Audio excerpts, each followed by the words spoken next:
Oh, hang on, I need to mute myself.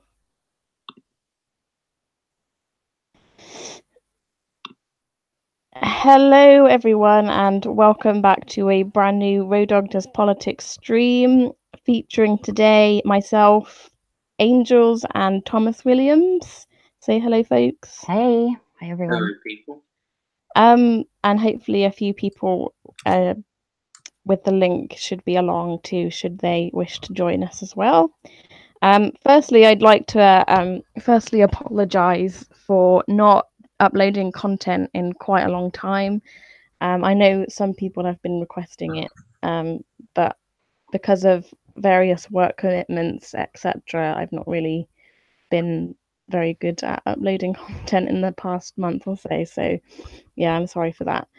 But hopefully, I'm going to try and sort myself out so that I can upload more frequently or at least regularly. So yeah. So today in the stream, we are going to be talking about the very obvious Labour anti-Semitism row, the ongoing that has been happening all throughout the summer, that I'm sure a lot of people are quite sick and tired of at this point.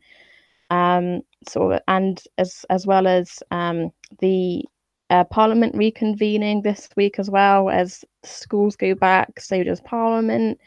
I think the first PMQs is tomorrow as well, I think.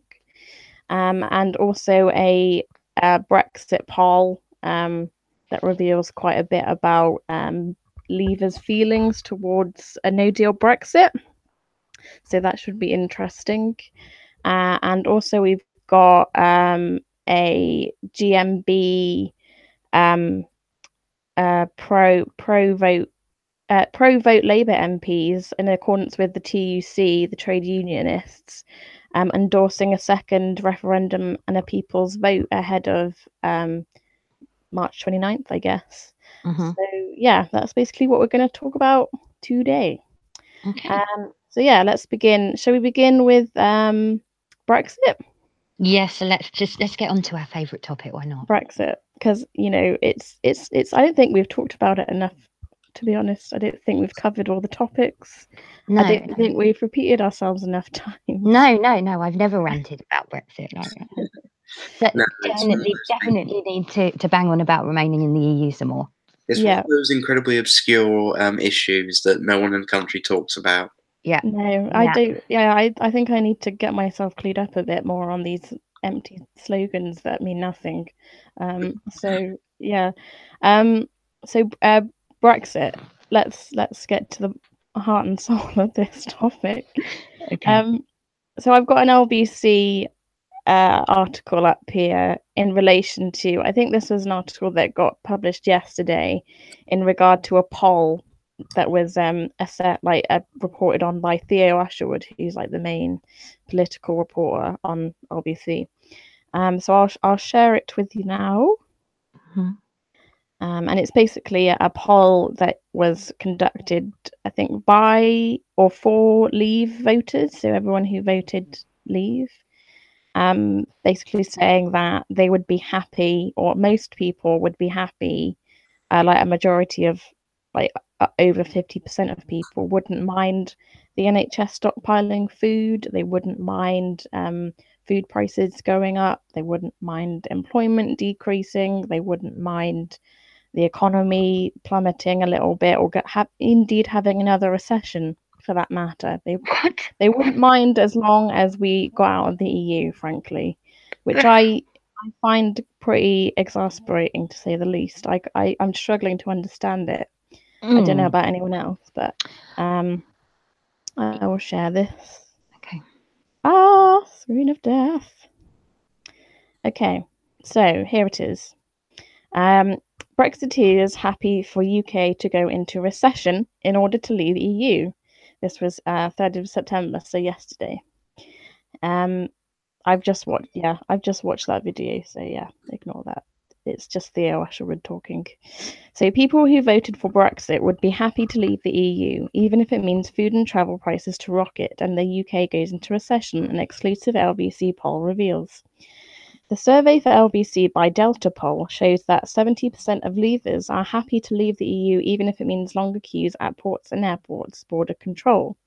And more than want to leave even if it means the cost of food rises significantly, 54%, or the UK goes into recession, 51%. Meanwhile, more leavers believe Boris Johnson would deliver, quote, a real Brexit, unquote, compared to Theresa May. 39% would prefer the former Foreign Secretary, while only 30% of Brexiteers want Theresa May in charge. And this is a poll done by Brexiteers, don't forget, not the general public. So, yeah, just bear that in mind. The findings will heap pressure on the Prime Minister, especially after Mr. Johnson came out firing in his Daily Telegraph / Tory Graph column this morning as reports of a leadership challenge increase. He compared the Brexit negotiations to a rigged wrestling match that only the EU can win, saying under the plans the UK will get nothing from Brussels. LBC's political editor Theo Usherwood explained the poll shows how little opinion has changed on the EU. Speaking to Nick Ferrari, he said, "What our poll shows is that opinion appears to be set. Very little seems to change the mind of Leave voters. The Prime Minister might be saying that Brexit means Brexit, and we are scratching our heads wondering what she means. Speak for yourself and everybody else as well." But voters have a very clear idea in their own minds.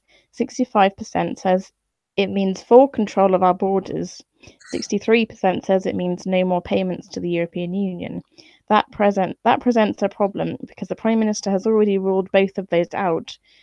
We know that negotiations have taken place with regard to control of our borders, and of course we're paying that 39 billion to the EU as part of the divorce bill. One other interesting element of the poll, both Conservative and Labour Leave voters would rather leave the EU than for their party to be in power. Now that is bloody ridiculous. Yeah. To like want to not want your party in power because you think it's more important to leave the European Union just in itself is just ridiculous, in my opinion. I mean, I was thinking about this, and it sort of reveals quite a lot about the sort of hopes and beliefs of leavers in general. I mean, obviously not everybody who voted to leave would rather be poorer, but I mean, I listen to LBC quite frequently. I like listening to James O'Brien and to an extent Sheila Fogarty, who were both fairly liberal sort of / centrist left wing people.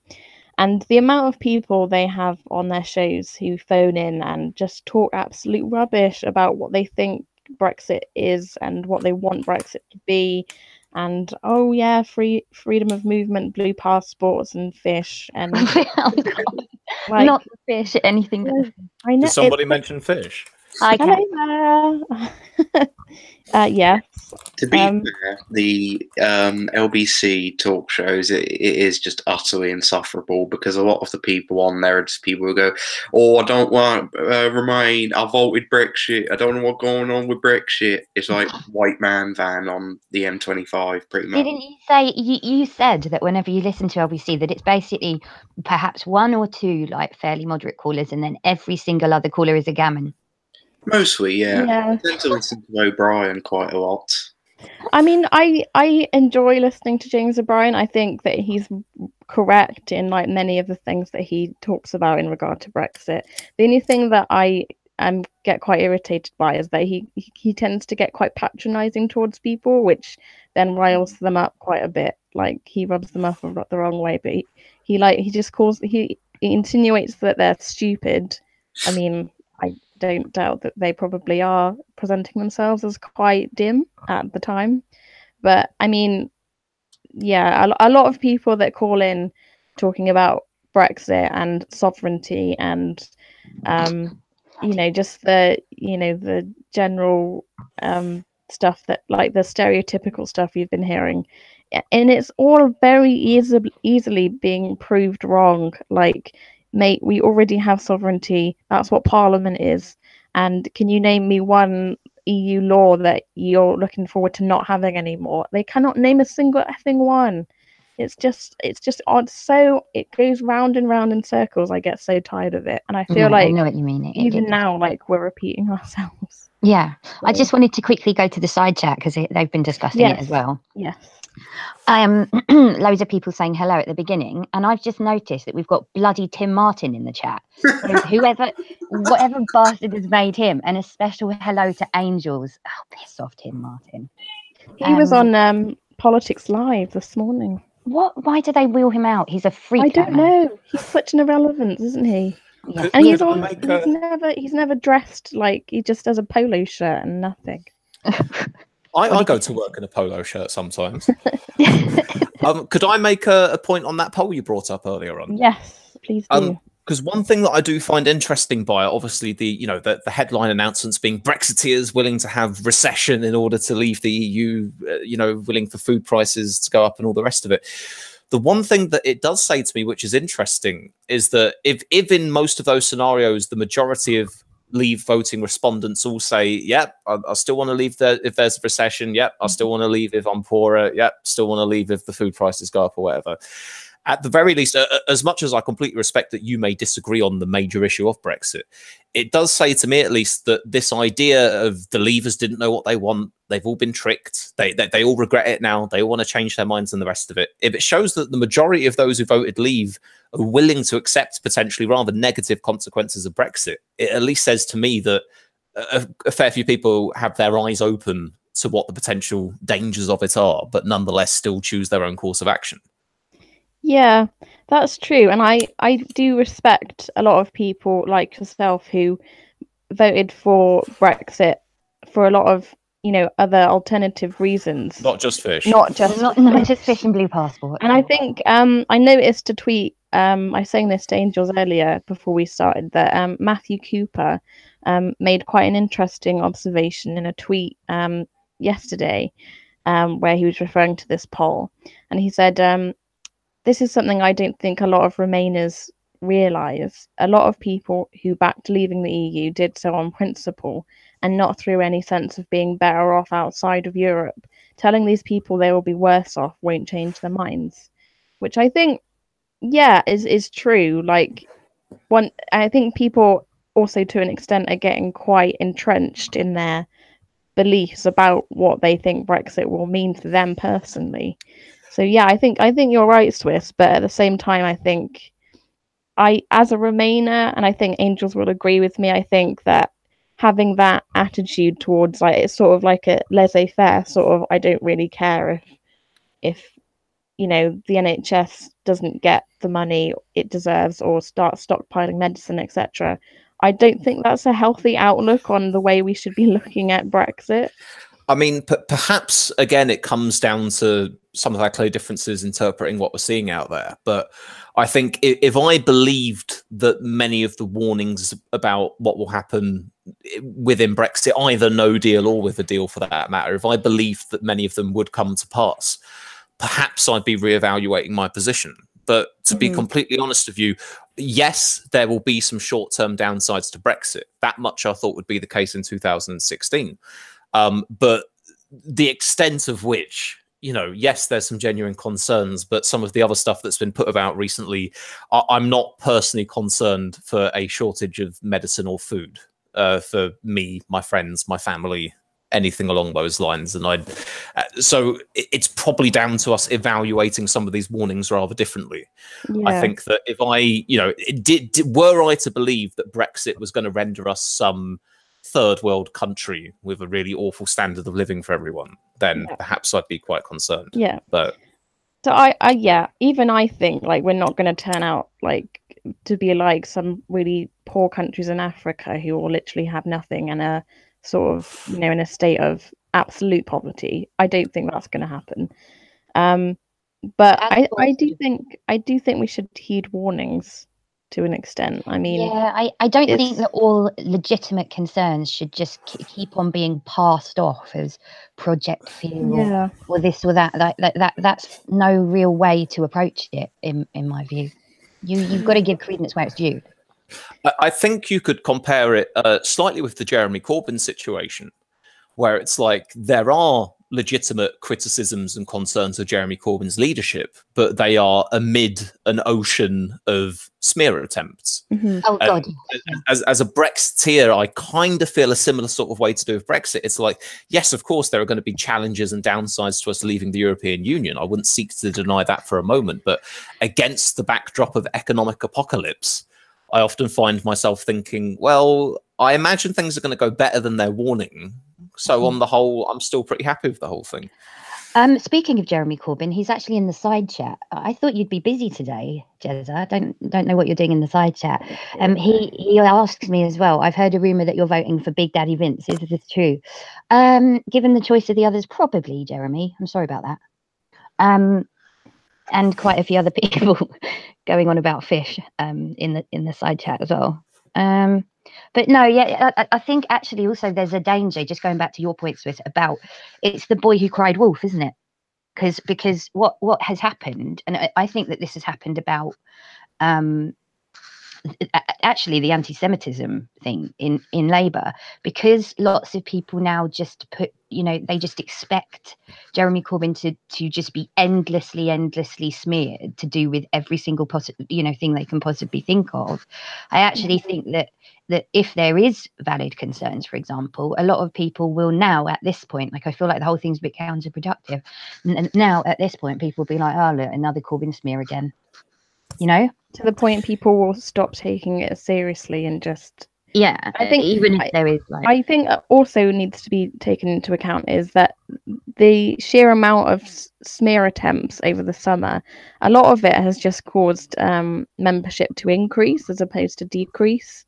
So just the smears alone, I mean, it was the same with the general election. Like if you look at the amount of smears against Corbyn, then it just sort of entrenched people more into I'm going to vote for him still, despite what you say about him.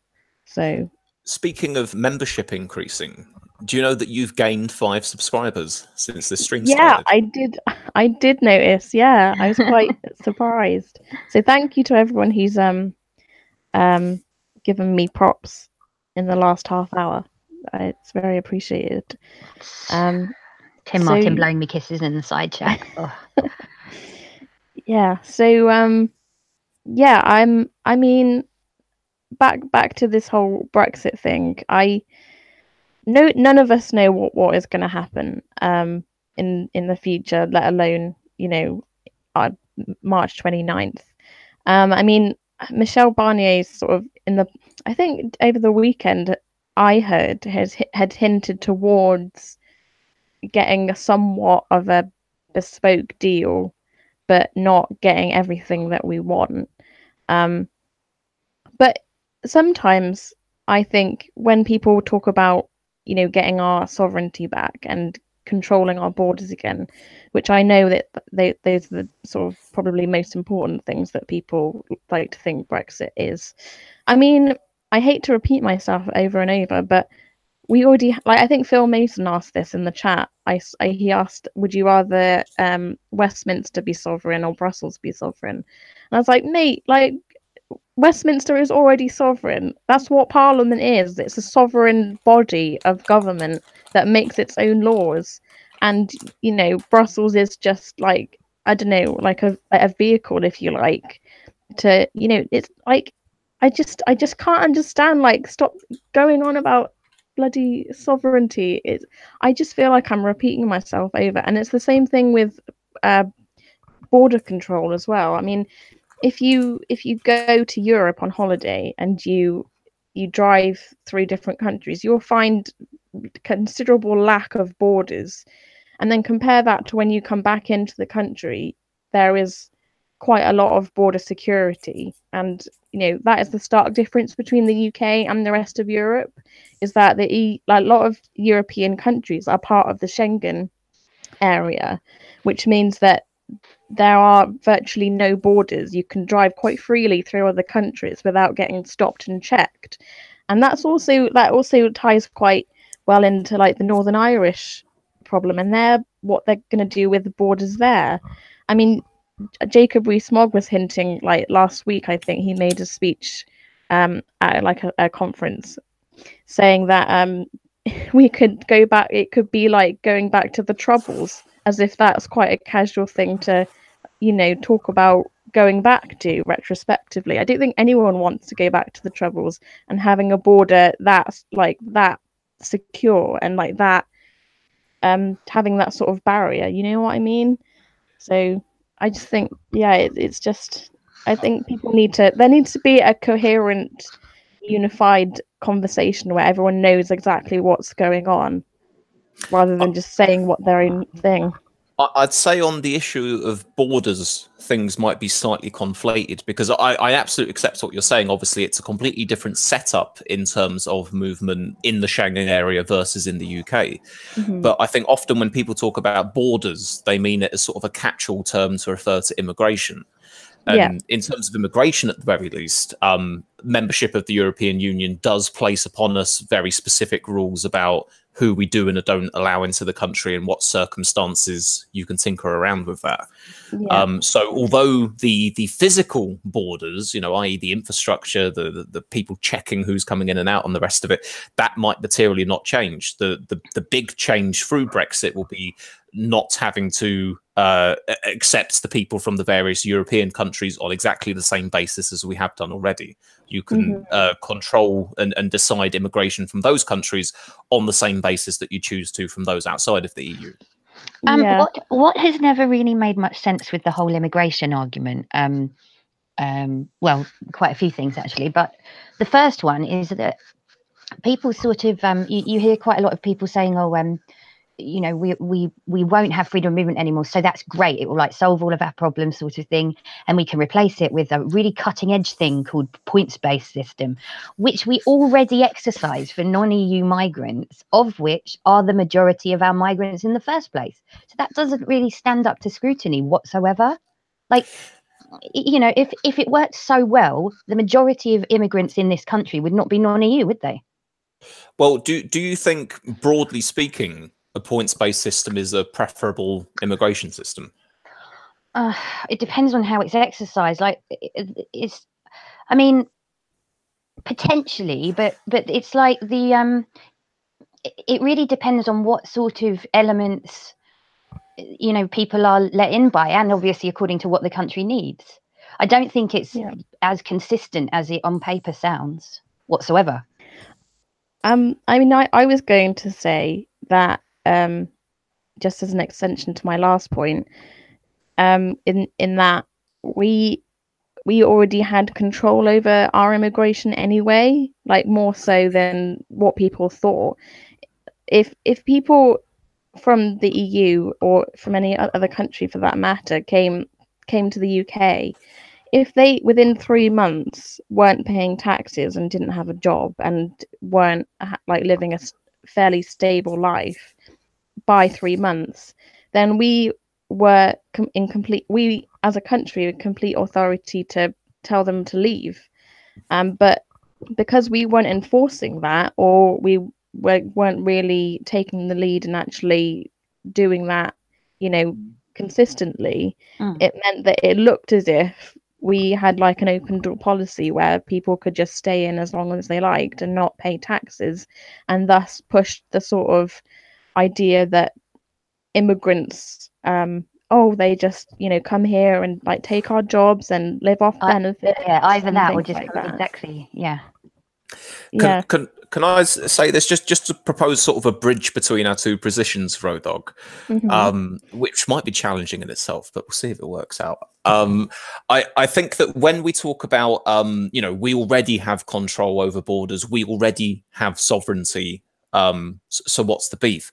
I'd say that, of course, to say that the United Kingdom as a country, as a state, does not have sovereignty per se is ridiculous, because if we didn't have sovereignty, then we wouldn't have the authority to be leaving the EU in the first place. The same might go for immigration for that matter. But I'd say that it's control of our borders or immigration, it's sovereignty within existing confines.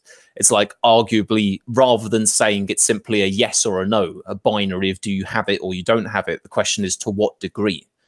To what degree do you have sovereignty or control over immigration? You may well still be able to decide many aspects to it, but if there are elements of that decision making that are taken by a different political body, then you're still you're still somewhat less than the maximum control you could have. That's probably just what I'd do to expand on that a little bit.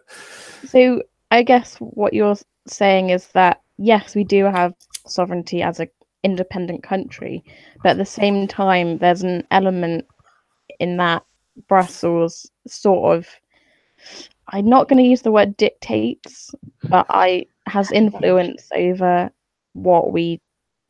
how many people we can allow into the country or not.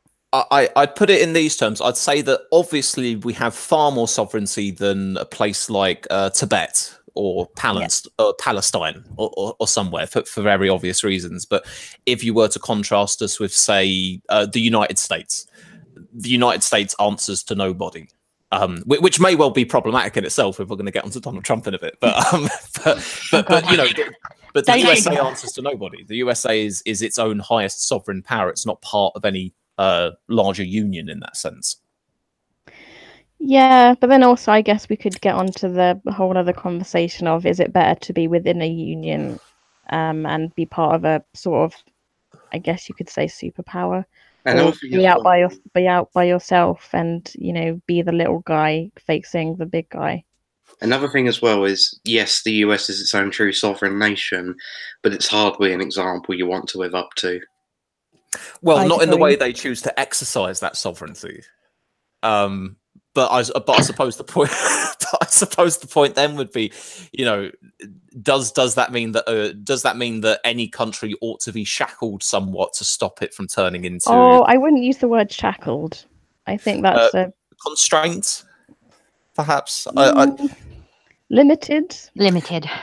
But I'm just saying, you know, I'm just reversing the argument. If we're saying, oh well, you know, the USA might not be the best example, then you'd say, well, does that mean then that in order to avoid the United States happening, you do in effect need to have some kind of limitations on the sovereignty of nations? I saw earlier on in the chat, in the side chat, Cameron had said, could somebody please write a proposal on the reform of the European Union? I will make that my homework. Like, I will actually do a reform proposal for the European Union. Yeah, I will, and I will put forward some very realistic, doable, and decent sort of proposals. You know, whereby we could improve things. Well, my favorite personally would be to make it go back to the way it was before, so the EEC rather than the European Union. So it's just a single market and a customs union rather than the political union and monetary union as well.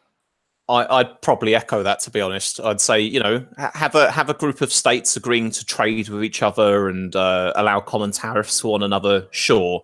But the point where political decision making and countries having to share a currency comes in, you go, this feels a little bit more than what it was set out to be originally. So in that case, then would you, in the case of the EEA, then I would say the Norwegian option of just staying in a single market, would that be a feasible option for you, Swiss? No, because it would be us staying in relation to the rest of the EU ongoing as it presently is. If I wanted to see us with some kind of close cooperation with the EU, I'd want to see the EU itself reformed rather than just us on the outside coming along for the ride, so to speak. Okay. I mean, because that's the argument that Remainers make, and it's a fair enough argument for that matter when they say, well, you know, do you just want to be a rule taker and not a rule maker? I'd go, well, no. That's the worst of all worlds in a way, isn't it? Well, haven't we said this before? That with a deal like that, Britain becomes a vassal state, which pisses off Remainers because they go, well, what's the point in this useless exercise in the first place, right? Because obviously the deal would be worse than what we already have. So Remainers are pissed off because of that. And then Leavers are pissed off because it's basically Brexit in name only.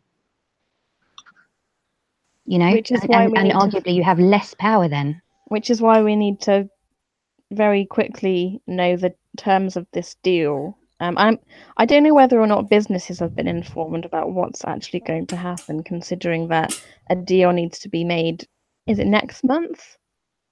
October, wasn't it? Yeah. So I think it's kind of they're kind of foggily starting to push it towards November now. I've heard murmurings about November here and there, so they might be giving themselves a wee bit more time. Hi, Callum. Yeah.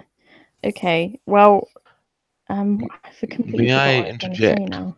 Yes, you may. Yes. Hello, Callum. It's just I've been listening to a bit of this argument about Brexit. I'm coming to realise, really, Brexit, as far as I can tell, is the UK government wanting more power for itself, and is really as simple as that. Well, that's at a purely political level. That's why I that was one of my reasons for voting Remain, and I'm sure we've all gone over these same issues for the past 2 years over and over. But one of the factors I thought was that by voting to leave, we would be taking sort of shared power away and giving all of that power to any government that is in power, like Conservatives or Labour, regardless, which I did not like the sound of. See, whereas I think instead of delegating that power sort of to the supranational level, instead if one delegated that to the local level, one would have a better system. And I would argue you could do that within the framework of the European Union, but I also feel like in principle leaving the EU is better. I'd say as far as power being taken, the argument I hear is, well, do you just want to, take power from Brussels and give it to the Conservatives? And in the terms of a binary choice there, I'm like, well, absolutely not. It doesn't look particularly favourable. But the framing that I put it in is less about powers from Brussels to any one government of the day. It's power to Brussels for any future government elected, and ultimately that is a extension of what the British voting public decide. We've got a bit of an imperfect voting system in this country anyway, but ultimately whether the British public chooses to elect Conservatives, Labour, any party for that matter, I want the party that the public choose to elect to have the ability to implement as fully their vision for what to do with the country. I know, but and that sounds great on paper, except the problem is I do not trust this government or most governments actually for that matter, as far as I can throw them. And I mean, G said a bit of a piss take in the side chat. He's like, yeah, the Conservatives are so good at Brexit. I mean, look how much of a pig's ear is happening. It's just, I don't know. I really have very little faith. Do you guys think they're going to get a deal, by the way? I was asking this to people on my stream a few days ago, whether you think we're going to end up with deal or no deal. I personally... Oh, go on. Sorry. I think it will be a flimsy deal whereby it will be pretty much close to the Chequers one, in that obviously it's not going to be better than what we have now, but it will probably come to us being forced to accept the flimsy deal or a no deal. And that's what Parliament will have to vote on. I think that ultimately an agreement between May and the EU will be reached. And in the vein of what you say, it's going to be very Chequers-esque, probably even less pleasing to Brexiteers like myself than the existing proposals. The question mark of whether Parliament approves it or not, that I'm still somewhat uncertain about. But I do think we will have a deal on the table at some point. Yeah, I think it will. Oh, sorry, Thomas, go on. I think that what will happen to us is we'll get an awful deal like Chequers, and it'll make us into a vassal state, and Parliament will probably vote for it. But, however, I don't think the idea of a no deal is impossible. It's very possible that we could crash out with nothing because we've run out of time to actually get a deal. Is that not what the European Research Group are relying upon? I think so. Yeah, pretty much. That's what the ERG want. God, they're such a group of bastards, aren't they? I hate them. It's just every time a conclusion is reached about Brexit, it's like, I don't like it, and I'm going to do everything in my power to undermine Theresa May, undermine my party, and just create chaos because I don't like it. It's likely actually that the government will lose the vote on the Chequers deal because the opposition won't support it, and the opposition know that the Brexiters won't support it, the ERG, and there's enough of them to undermine the government's majority. Therefore, if the opposition hold fast, they can collapse the government. Yeah, it is possible. It would also mean supporting the ERG. Yeah. Tacitly. How many members are there of the ERG, just so I can get an idea of how many? About 70 or 80. Yeah, about 70 Okay. or 80. So I'd enough actually to say it's change maybe not the necessarily that many, but result, yeah, but- it's quite big. There Okay. it says here. It would be a third party. It says, according to this article that I've got, bear in mind it is from BuzzFeed, so just take it with a grain of salt. These 70 Tory MPs support the hard Brexit group led by Jacob Rees-Mogg, which is the ERG. So yeah, it's about 70 MPs. Okay. Yeah, I'm good. There's absolutely no majority for a hard Brexit in Parliament whatsoever, but we've always known that, haven't we? I would say there are at most 80 MPs that support a hard Brexit. Yeah. But Angels, what do you think in regard to whether a deal will be reached or not? Yep, I think it's going to be an 11th hour flimsy deal that Parliament will approve because there's no majority for it to pass a hard Brexit, and that's that. I reckon it will be it will come to be a like it or lump it situation, and at the end of the day, as you said, 11th hour, Parliament will only just get through the voting for whatever deal is on the table, and then we'll just have to go with that, I think. I don't think a hard Brexit is going to happen at all due to the setup of our Parliament alone. Right. I mean, I don't even think a hard Brexit will be put on the table at this point. If the deal that May tries to reach with the EU, I don't think anyone could term it as hard Brexit at this point. So the issue of hard Brexit probably won't even be voted on, unless, of course, you define no Brexit as being hard Brexit. Then I guess it's an outside possibility. Yeah, there's not going to be a hard Brexit deal, but as I said, there is a possibility where we just don't get we run out of time, we don't have a deal, the EU doesn't accept it, and then we leave with no deal by default and go to WTO rules. What I've noticed is no one seems to be arguing. I mean, strange enough, Jacob Rees-Mogg made one argument once, saying, why don't we just extend Article 50 and stay in the European Union until we can agree a deal? And making the condition not we leave by date X, but Wasn't instead that we a leave when we transition have a deal. period? He talked about transition period, implementation period, and extending Article 50. I don't think Chequers is a good idea. I don't think hard Brexit is a good idea. I think a free trade deal or remaining in the European Union is the best idea. But I think until we have a deal, we should be full members of the EU. Yeah, and I do as well. should essentially be in the constitutional position we're in now until we're not. And anything else is undermining the country. Sorry. The problem with that is given the nature of Article 50, where you have to have 2 years to negotiate some kind of a deal before you leave, in order to get an extension, you would have to contact the 27 EU nations, and they would all have to agree to extend it. And there's no. I think it would be actually easier to negotiate a deal in which we stay in the European Union. And basically, I think the only two stipulations we really need is we will stay in the European Union. Second stipulation is until we reach a free trade deal. Isn't that the guy that wrote the Lisbon Treaty? I forget his name. But he even suggested by himself writing it that as well as extending the transition period or extending it, we can also retract it as well. So there is, I think, already the UK government agreed something where basically if the deal is not reached, or if we haven't agreed a deal but we also haven't committed to no deal, we will return our MEPs in 2019, which would amount to staying in the EU. Yeah. And obviously, the ERG basically called that treason. Oh, but that's a betrayal of democracy. Yes, betrayal of democracy and it's high treason, punishable by what was it? 60 lashes. Burning at the stake. Guillotine. Riots in the street. There's been absolutely loads of comments, by the way. Do you want to go through them? I've not been keeping up with the comments, I'm afraid.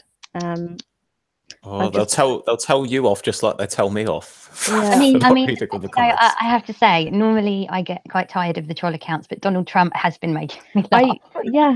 I've just been reading Donald Trump's comments and his constant use of the word tremendous. He's covfefe, believe me. Yeah, I'm going to try and read some of these. James Driver very dodges politics, but do you consider would some bottle a rebellion when push came to shove? Well, considering we already have the the Tory rebels who voted against, what was it, a parliamentary deal, or voted for it last year, was it? I think it was last Christmas at some point. The Anna Soubry and her Remain a lot. So well shafted. Long live Mr. Trump. Cameron said, I think he's made a couple of points. I think he says, one, we need to get the Tories out first and foremost before any Brexit at this point. Two, we need to create a left-wing white paper for Brexit. Three, we need to make preparations for any scenario, which I think is a good point. He's got a 4. He's got a 4, a 5, a 6, and a 7 further down as well. Oh, and an 8. Quite a few points. 5, I think, would be a part of an indefinite transition, and it will pass through Parliament. Theresa May is in the chat as well, saying, so is Tony Blair. I am very good at negotiating deals. She's also very good at dancing African dances, mad. Oh, God, please don't. Makes me want to cry. I think that's racist towards the Africans to try and say that anything to do with their dancing style was what Theresa May was attempting to replicate. It's just embarrassing. Oh my God, I just don't want to watch that anymore. It's almost as bad as Suez. The worst thing since the Suez Crisis. No. The second worst thing since the Suez Crisis. The worst thing since the Suez Crisis was clearly the invasion of Iraq. Is it worse than Morris dancing, however? No, Morris dancing is worse than I've done Morris dancing before. It's quite fun once you actually do Oscar Wilde once said that there are only 2. You should try everything except incest and Morris dancing. Yeah, exactly. So you've got one thing left to do. Cameron also says Theresa May would likely step down or get forced out in a leadership election after the deal goes through. I think that's a possibility, to be honest. I think that could happen.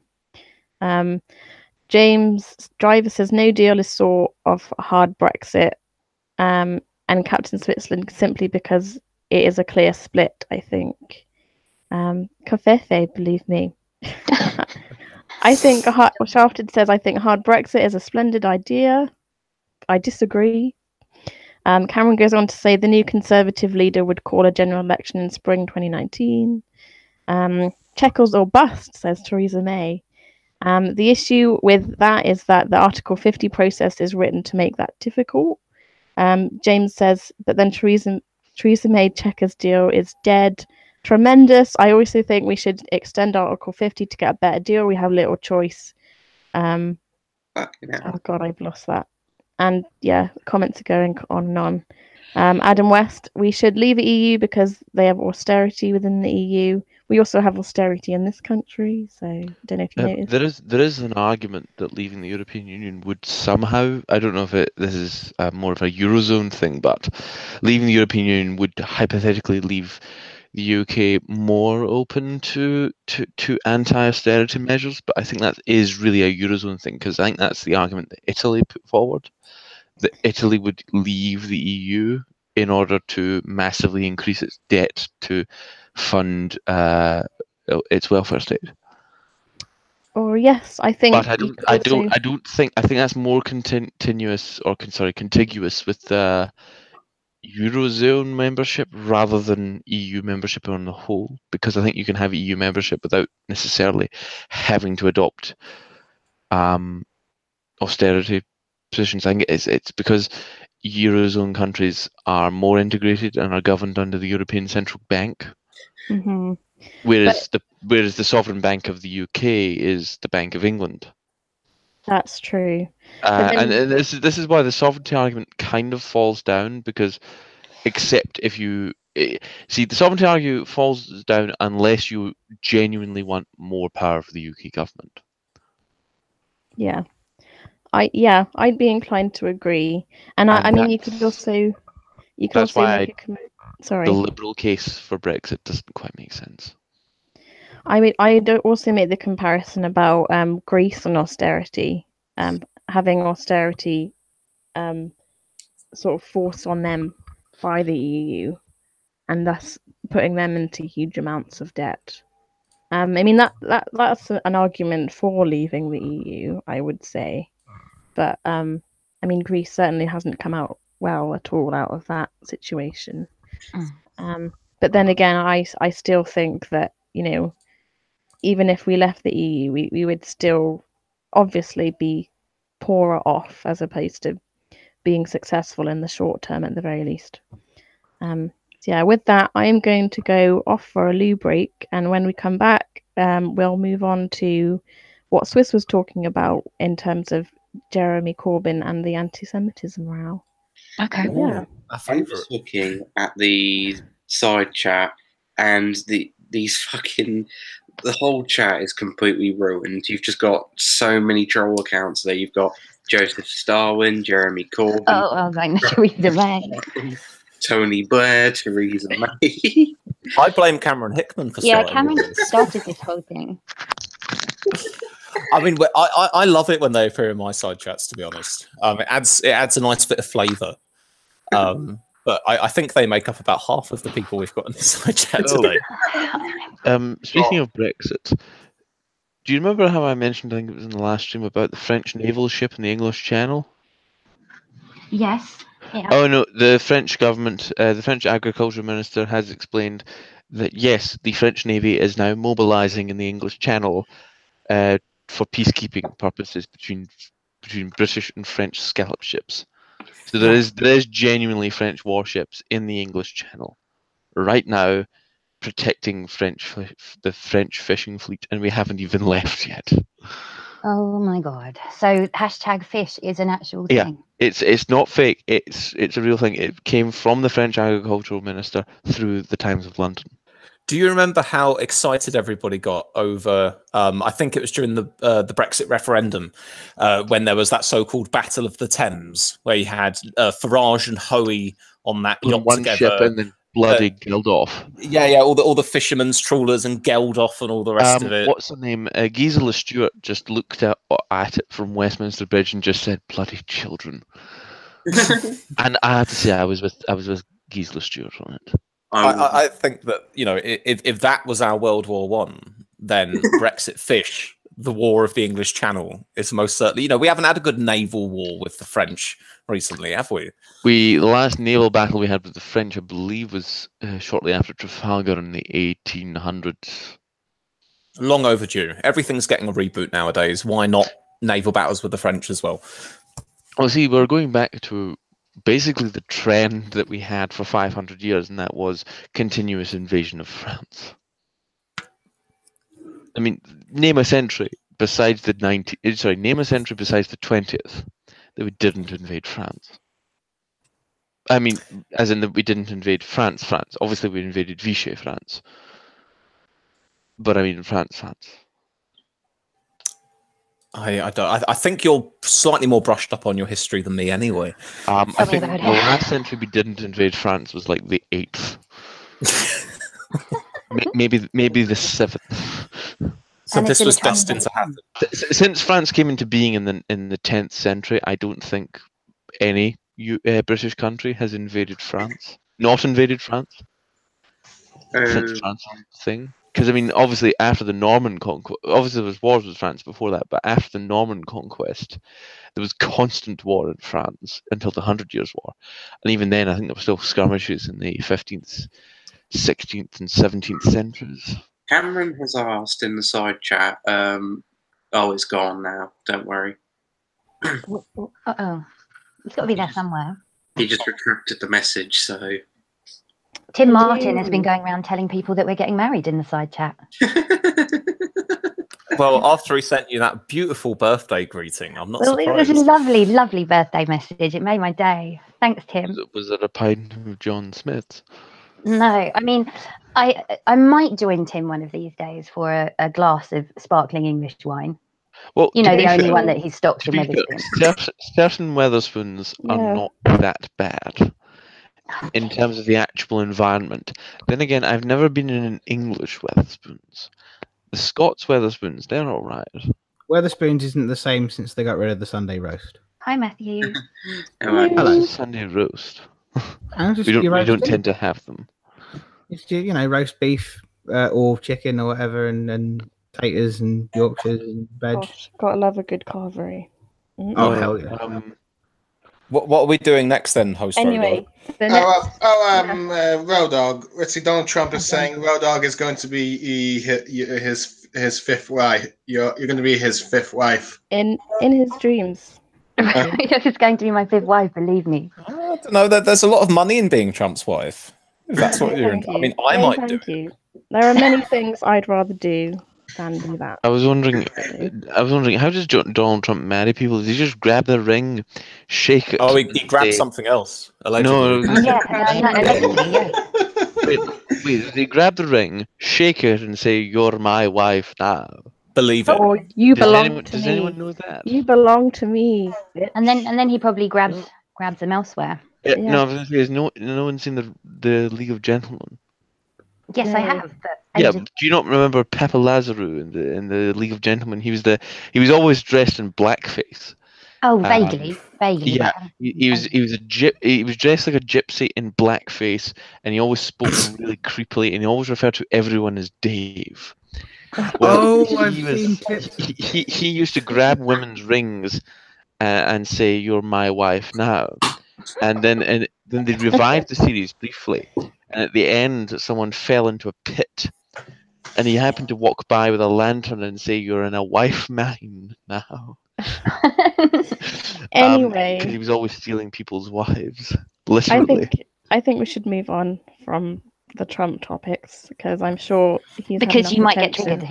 triggered. I could talk Trump for quite a long time if you want. Yes, I thought Shall we just refer to him as the 45th president of the United States? Well, don't worry, we got the midterm stream in 2 months coming up, so. Or just call him the orange Do American. you mean the bully. impeachment stream? Right, on from Trump. Yeah, you guys are Trump. a rapid to deal with on my channel. Poor Road Dogg's probably not used to Trump. having a. There's only two of us girls here, so Yes, but you're very robust. well, thank you. I appreciate that. Well, to be Colin, fair, I'm thank used to you. being outnumbered by men. Right, so this next topic is largely a continuation on from Swiss's in that it's a ongoing Labour anti-Semitism row. So I don't know if we've exhausted this topic, Swiss, Boy, or I joined at just the right moment. do you mind carrying this on? I know you've already discussed it in your previous stream. Oh no! By all means, I probably won't have too much to contribute that I haven't said already. Yeah. But yeah, do you want to give a summary of what's going on then, and I'll sort of give you my thoughts from the stream earlier.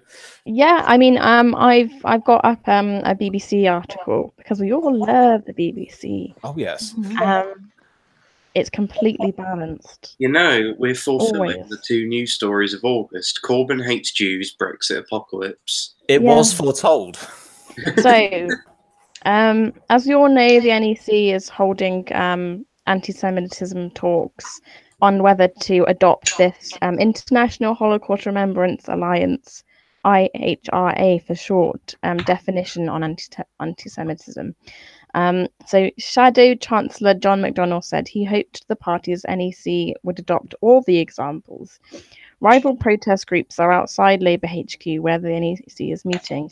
Groups including Jewish Voice for Labour called on the committee to resist calls to adopt the IHRA definition of anti-Semitism. They argue that it would restrict freedom to criticise Israel's actions against Palestinians. Rival protesters wrapped in Israeli flags condemned Labour as for the many, not the Jew, and chanted Labour fascists off our streets. The meeting comes as Metropolitan Police Commissioner Cressida Dick told LBC Radio she would review a leaked internal Labour dossier obtained by the radio station detailing 45 cases of alleged anti-Semitism amid claims that as many as 17 might require reporting to the police. It goes on. Stephen Kinnock described the row as a battle for the soul of Labour. He told BBC Radio 4 Today's programme that the NEC should adopt the IHRA definition and all its examples, and to that add caveats, as some have suggested would be like pouring more fuel on the fire. Labour activist and journalist Michael Segaloff agreed that the NEC should adopt all the examples, but with some clarifications, because he told Today some of them have the potential to veer off into restricting the right of Palestinians to describe their own experience of oppression. Then he added, there are some people within the Labour Party who are using this as an opportunity to have digs at Jeremy Corbyn and have digs at the Labour Party more broadly. No way. No, I'm going to stop there because, I mean, I think I agree with the most part of this article, in that I think that adopting the whole of this definition would be it would be oppressing and sort of stopping and preventing argument and criticism of the Israeli regime over the Palestinian oppression, which I don't agree with.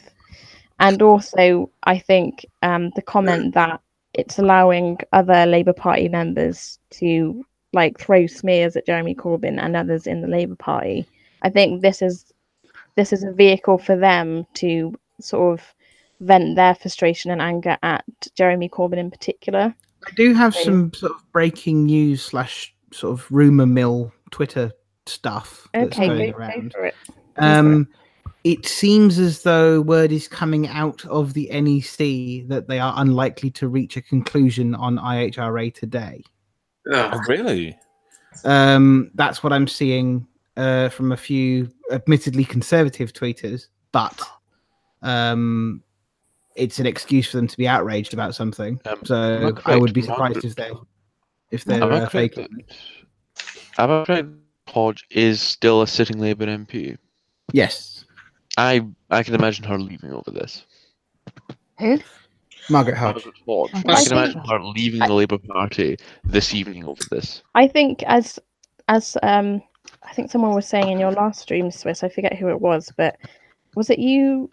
I think it was you, Thomas, that said, "Oh, there's always going to be Labour MPs who are going to leave, whether or not this gets passed or doesn't get passed. They're going to find a reason to leave the Labour Party regardless." Yeah, that was me who said that.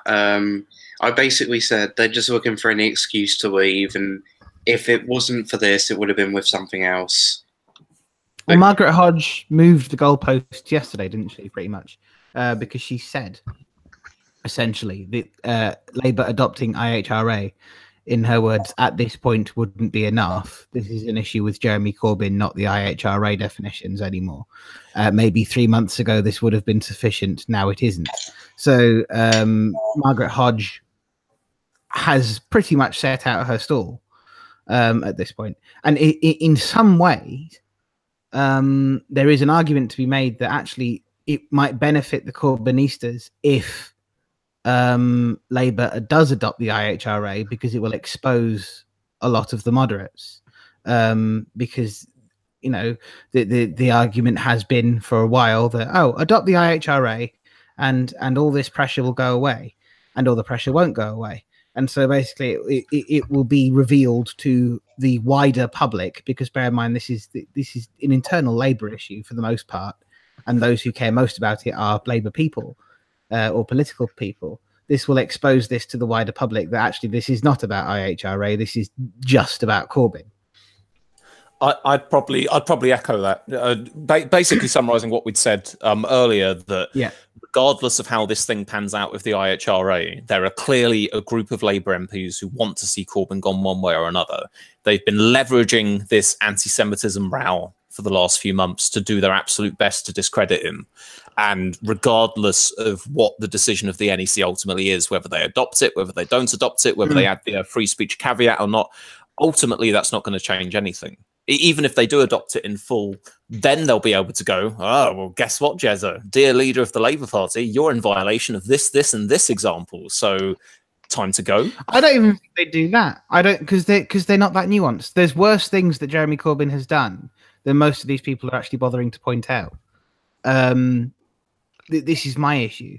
If they were really serious about going after Corbyn, there's some pretty significant stuff out there that's public domain that they could go after him for, but they won't, because they want to create just enough of a hysteria to keep this in the news, but not enough that Corbyn will go and then they can actually put someone in place that they want, because they know that they won't be successful if they do that. Well, this is what Jess Phillips, who was on Politics Live today, was saying.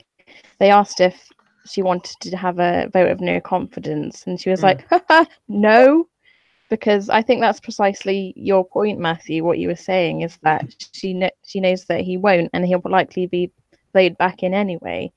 Well, even if he does go, the thing is, you're unlikely to get somebody of their real kin power. So even if Corbyn does resign of his own volition at this point, it's not going to do them any good. And I saw some polling, some stats about the NEC elections just today. And this actually came from somebody from Progress. And I was surprised to see them post this. They were basically saying that Momentum, with all of their backing and all of their clout on social media, only managed to swing the vote by 0.3%. But it was 0.3% enough to completely change the makeup of the NEC.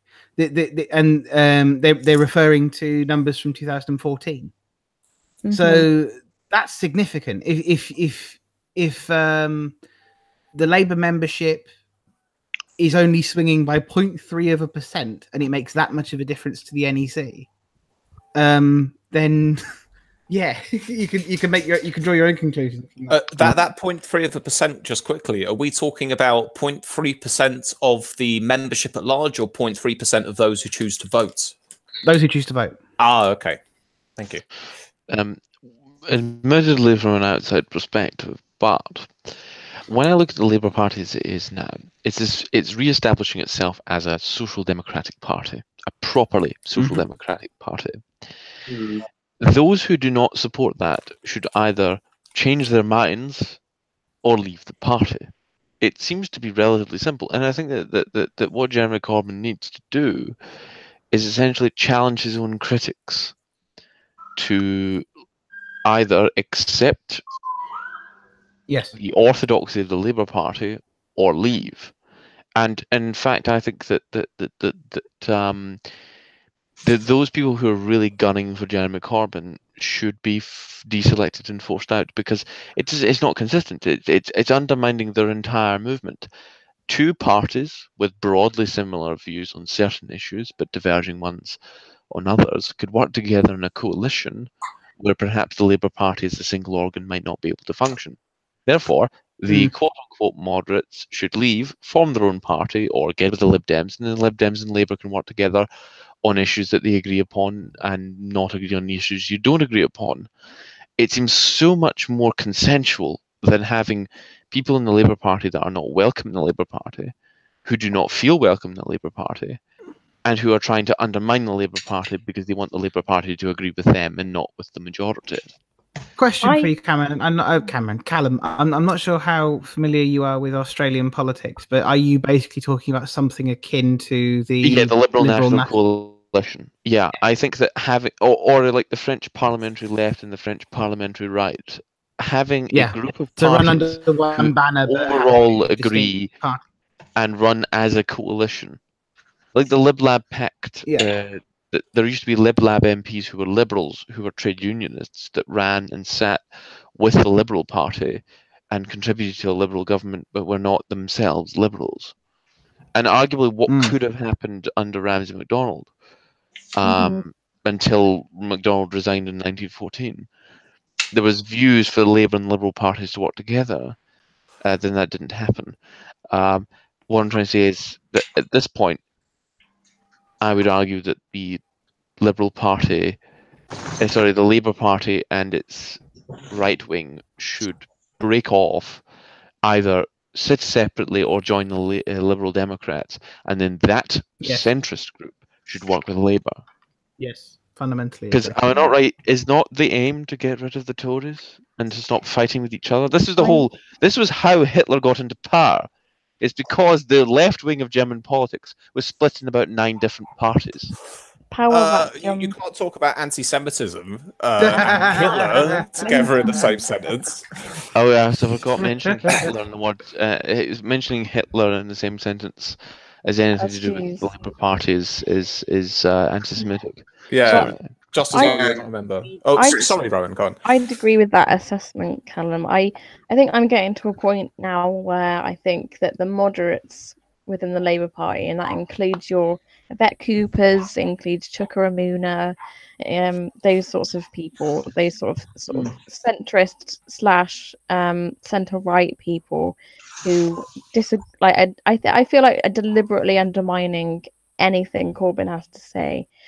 But at the same time, I think also that, and I was saying this to Thomas in the bullet chat earlier, that the most frustrating thing about Corbyn on a personal level is that this could have all been cleared up and managed a whole lot better had he come down way harder on the people that were causing these problems in the first place. And his problem is that he just doesn't do that enough. Like he doesn't come down hard enough. It's that he doesn't respond. He sits there and just lets it fester. Yeah, that's what I mean. Occasionally poke his head out and sort of go, "Oh, this is rubbish," and then but that's not good enough. You've got Why to doesn't the Labour Party just identify all the anti-Semites they can find, kick them all out, bar them from ever entering again, and solve the problem? Well, I wish he'd do that, but he doesn't. He attempts to make a broad church and say, "Well, I'm really sorry, and we don't accept this type of behaviour, and I'm going to make sure it doesn't happen." But he says it in like a really softly spoken, like, "Oh, I don't know if I can really be bothered to actually do anything about it." There's a broad church, and then there's an open concert. Yeah, that's the problem with broad churches, and why I think that they're always doomed to failure. You'll have so many different competing factions within a party that they just won't be able to reconcile their differences, and eventually they'll break off. I mean, the Labour Party's only ever really been unified once. John McDonnell is probably the best spokesman for Labour as a broad church, because I mean, if you look at all the things he's been saying over the past 6 months, he comes down way harder than Corbyn does on any of it. But he also consistently tries to keep the party unified. He made a case for it on Mar on Sunday. I don't know if anyone actually watched it, but he made a case for this on Mar on Sunday. Was that, yes, I've been involved in the Labour Party for a very long time, and I have been the minority in the Labour Party for a very long time, but I've still managed to get my point across, and I've still managed to sway policy decisions in my favour in quite a number of cases.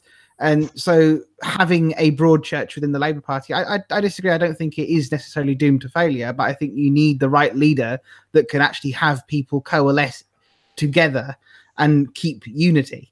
McDonnell is probably at the moment the best voice on the left for that. Yes, people would find plenty to attack McDonnell on, but he, I think, would be better suited to rebut most of it than Corbyn is. Just super quickly, I need to shoot off now, so I just want to say thank you, Road Dog, for having me on your channel. Oh, you're welcome. Cheers, Swiss. Catch you later. Bye. I would say one of Corbyn's biggest problems is that he's too much of a nice guy when it comes to his enemies. I mean, if it was me by now, I would said, like, you either get in line or bugger off. I told you a million times he's had to be more decisive this whole time. This is exactly his issue. Mm-hmm. And so many multiple issues. I mean, the thing is, I don't disagree with what you said, Callum, really, but it's just that a party and sort of basically split parties seldom get into power. So it's sort of like you need to take that into account. I hear what Callum's saying about the like a coalition running under one banner with two parties. Radicals and Peelites were able to run together and run successful governments for nearly 20 years. Yeah, and I'm not saying it's impossible. What were you saying, Matthew? Sorry. I was just backing Callum up, really. I can see having the only sort of solution I could see where two parties would work is if you ran under one banner, in the similar way to in Australia how the Libs, the Liberal and National parties do. And I mean, they've been in power in Australia, and the Labour Party is not a weak party there. They've been in power in Australia for how many terms out of the last sort of 20 years? A majority of the last 20 years they've been in power. Yeah. So, you know, it can work if you do it properly. Let's see. Sorry, can I just? I'm kind of wishing that. I'm not sure. We all talked about, let's see, earlier about how John McDonnell's more decisive. I'm just wondering why he hasn't pushed Corbyn to be a bit more decisive on this issue. Because he's tried. All right. He has tried, but been unsuccessful.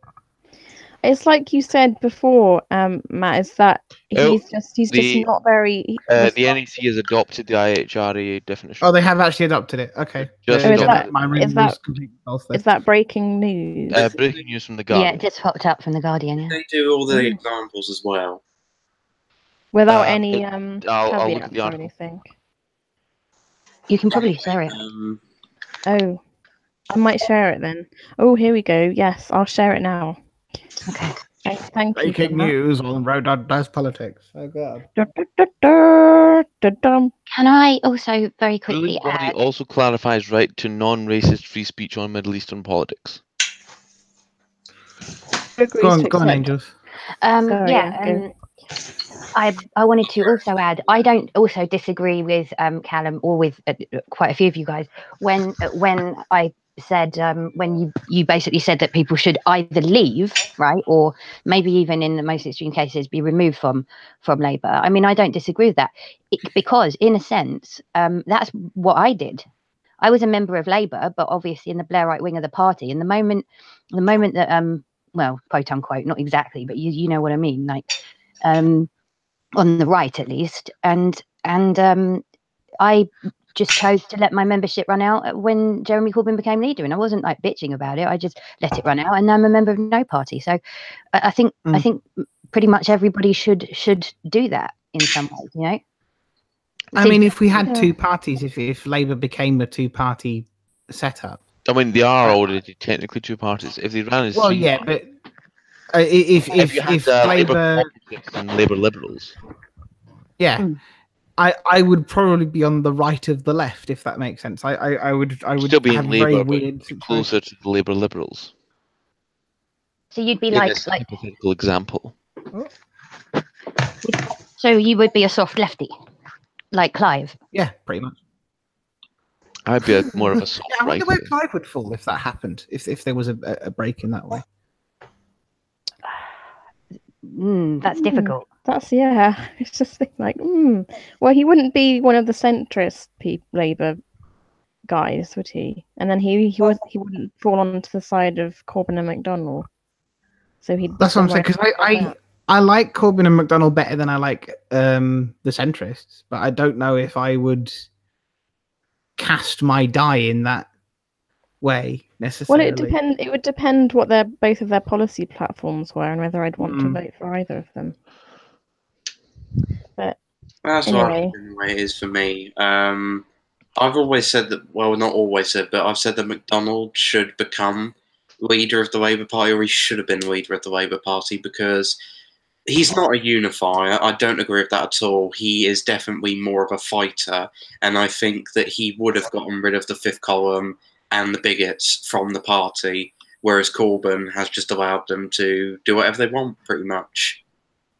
Yeah, I mean, like I said, I just don't feel like he has been very critical and responsive enough in dealing with the fifth column, as you call them. I am hoping that it will change, but I'm not so sure. If he had any backbone, he would have done the leadership election, won it, and then kicked the people who did that out. But he doesn't need. He's already had two. He doesn't need to have another one. He's proved his point. Just deselect and move on. That's what I think. That's what I think. Or how? Well, here's my question: would it not then make more sense for after this episode to be over, should McDonnell take essentially the deputy leadership role? Should Tom Watson be kicked out and McDonnell made deputy leader? There's been a lot of people calling for that, and not even just. Is it just me, or it feels like Tom Watson is a bit of a fifth columnist?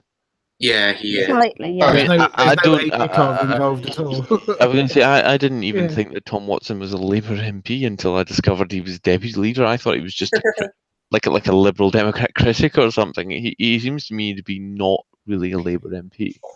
Well, this is a guy who said that the Labour members in 2016 who were trying to get the vote after they had been disenfranchised trots and called for a national government with the Tory party. So, well, I mean, a They've national just been government was not an they've- explicitly bad idea.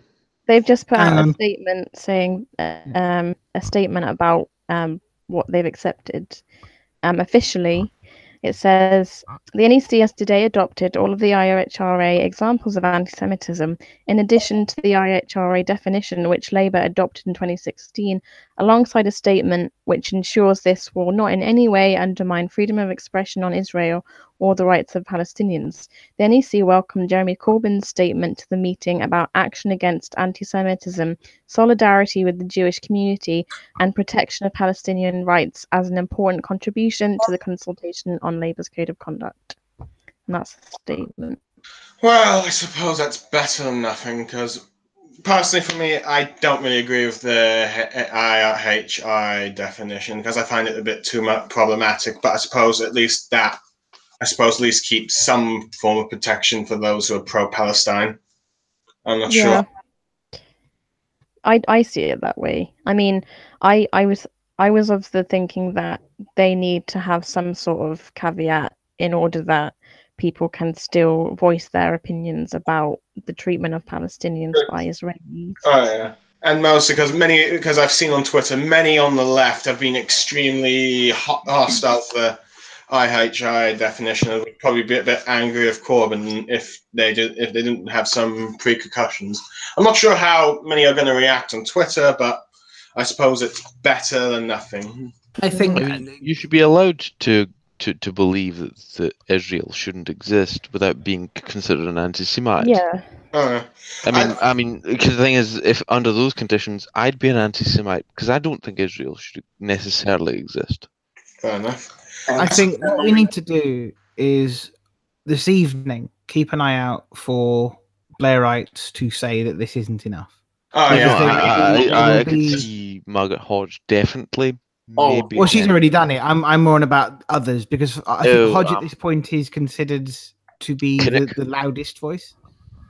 Honestly, at this point, I'd like Margaret Hodge to screw off because I can't stand her at this point. And it's not even just the whole Corbyn bashing thing. The more I've learned about her, the more I've disliked her.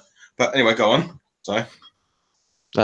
Would Kinnock probably voice his criticism? Mm-hmm. I wonder if Ian Austin will say anything because he's been kind of scaling it back a little bit the past few days. So I wonder if he's going to continue to back Hodge or not. I can't fucking stand Ian Austin. No, neither can I. One of the worst Labour MPs. He's insufferable beyond belief. I'm just looking at what's called the hostile group, according to Labour List. Mm-hmm. So could you see Alison McGovern? Alison McGovern, yeah. Never heard of her. That reminds me. I think New Left Chris Voice. Leslie. Who? Could you see Chris Leslie being overcritical? Yeah. Actually, I imagine Chuka Umunna would probably actually keep reasonably quiet. He might do, at least until pressure hots back up again. Because Kendall hasn't said much. She's been quite quiet. That's it. Oh, by the way, I saw him back 20 minutes ago, New Left Voice saying, "Did you all hear about Joan Ryan and the possible vote of no confidence on her CLP?" I was wondering if you want to talk about that or not. That's not broken yet, has it? I haven't heard about that, to be honest. There was talk about it happening this week, but I don't think it's happened yet. No, I don't think it has yet. Sorry, which MP is this? He's the head of Labour Friends of Israel. Yes. Yeah, the head. Which MP though? Isn't it Tottenham? Let's see. Yeah. And I think there's been some arguments with Mr. Fielding and some of the more left-wing people shafted. Enfield North. No, I was going to say Tottenham's MP is David Lammy. Yeah. Enfield North. Lammy's supportive of Corbyn. apparently, according to Shafted, is Margaret Hodge a Jewish? Yeah, apparently, I believe. Yeah, she's Jewish, and I believe one of her grandparents or great aunts or uncles were Holocaust victims. Well, yeah, I Oh. never thought Sadiq Khan was in the hostile group, but it's saying Labour list is saying he is. Is Sadiq Khan hostile to Jeremy Corbyn? Well, I remember he was like a bit critical, but it seemed like after the election he got a bit more on board with Corbyn, at least. Or at least Is that because he sees himself as the future leader of the Labour Party? Well, he's London mayor, so I don't know about that. Well, no, part of me thinks that if Corbyn is still leader in 2020, when the mayoralship comes up again, he'll run again, win again, and then probably serve another mayoral term, and then go back into Parliament and pull a Boris Johnson, get a ministerial position in a Labour government, then run for leader. Mm-hmm. Are we talking Because about I think Sadiq Khan has aims to be prime minister. Mm-hmm. He never talks about it, but I think I think he'll Sadiq try. Khan's quite ambitious, actually, as well. I've always thought that. I mean, he's fucking mayor of London. You have to be ambitious to be mayor of London. Anyway, James Fielding has just brought up in the side chat. I think he's copied and pasted it from apparently what Laura Kunsberg has said. Hearing the fight at the NEC was about Corbyn's proposed statement to go alongside that was unacceptable to much of the committee. Source tells me his proposed statement included this paragraph. It should not be considered anti-Semitic to describe Israel, its policies, or the circumstances around its foundation as racist because of their discriminatory impact. Question: does this affect the Miliband? Oh, good question. Because that's what we haven't heard. I know Ed Miliband, being a former leader, keeps relatively quiet, but part of me thinks that if this continues, I don't see Ed Miliband as I don't know if he's religiously, but certainly ethnically Jewish. Wasn't his dad was Jewish? His dad was Jewish, but his dad was to the left of him, and he's to the left of David. Mm-hmm. So Miliband will not leave. I don't see why he would. He hasn't been one of those people that have screwed Corbyn over the last few years. Well, David Miliband defended Labour's is position on press freedom. David Miliband is obsessed with the People's Vote campaign. He's not been talking about any of this anti-Semitism stuff. From what I can recall, Ed Miliband is more accepting of the EU, partly because I think he is in one of the Leave constituencies. But let's see. Go on, Matthew. Sorry. He's Cameron. I was finished. Oh, sorry. That was a good segue, actually, Matthew, because my next thing I was going to talk about was the GMB issue about a People's Vote. GMB Union has come out in favour of it. Can we just not have one, please? I'm not suggesting we have one, but I'm just merely bringing up the article. I was listening this morning because I'm a masochist. I was listening this morning to James O'Brien. Oh yes, my favourite LBC host. Somebody called into him today to put the Remainer case against a People's Vote. Or at least an immediate People's Vote. And it was really interesting. So it goes along the line of what I've been saying, which is a People's Vote would cause problems, meaning that the EU would automatically give us the worst possible deal they could if they knew we were going to gun for one. So what this guy essentially said is, once we've reached November and we have agreed the deal between the UK and the EU, then push for the People's Vote. Because then you have that period between November and March. So would it be a three-way referendum, or would it be a referendum between the deal and no Brexit? Because I do not see a People's Vote which would have... Because, see, I don't want to go down the pro-Brexit argument of saying, oh, a People's Vote is some Ramona argument. But instead, trying to pick the point that, yes, we need to tacitly agree that the people arguing for a People's Vote are generally in favour of remaining in the European Union. With that in mind, would a People's Vote then be between the deal, no Brexit, or Brexit? No deal Brexit, sorry. Remain, leave, or deal? Or would it be deal or remain? From Or would it be deal or leave? Deal or no There deal? are three Pick hypothetical your box. examples you could go with.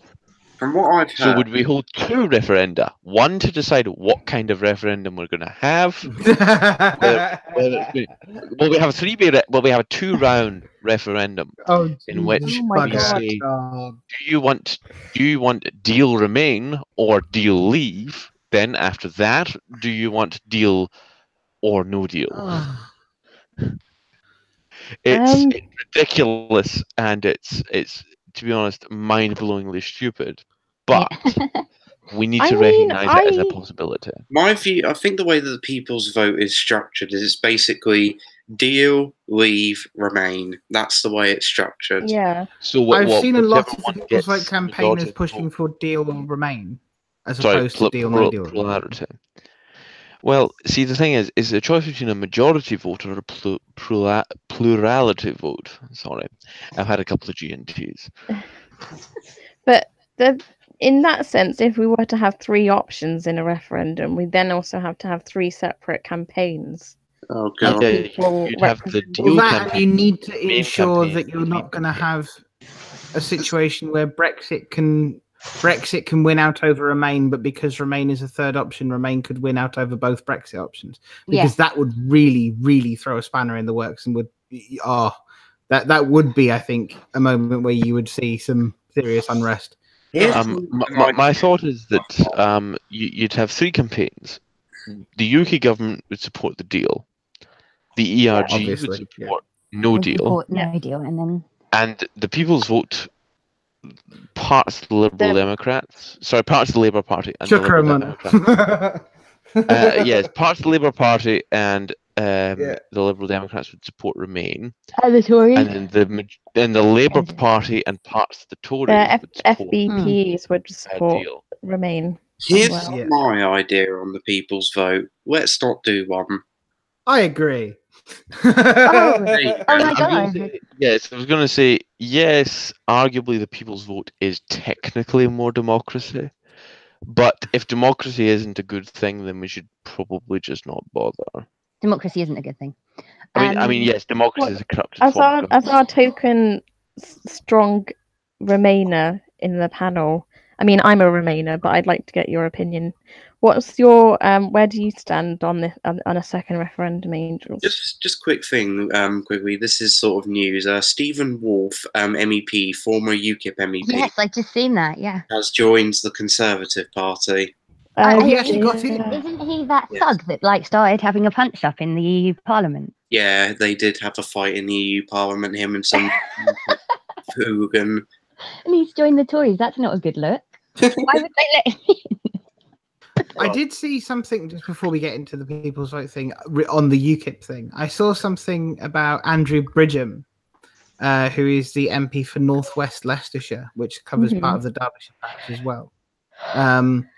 He, through his constituency Conservative Party, tried to get Aaron Banks into the Conservatives that way because he thought it was a loophole.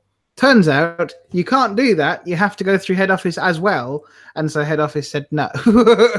Yeah, well, that's probably the way. I got confirmed as a Conservative member through my association and central office. But because each association is the one that issues the membership cards, I've never received a membership card.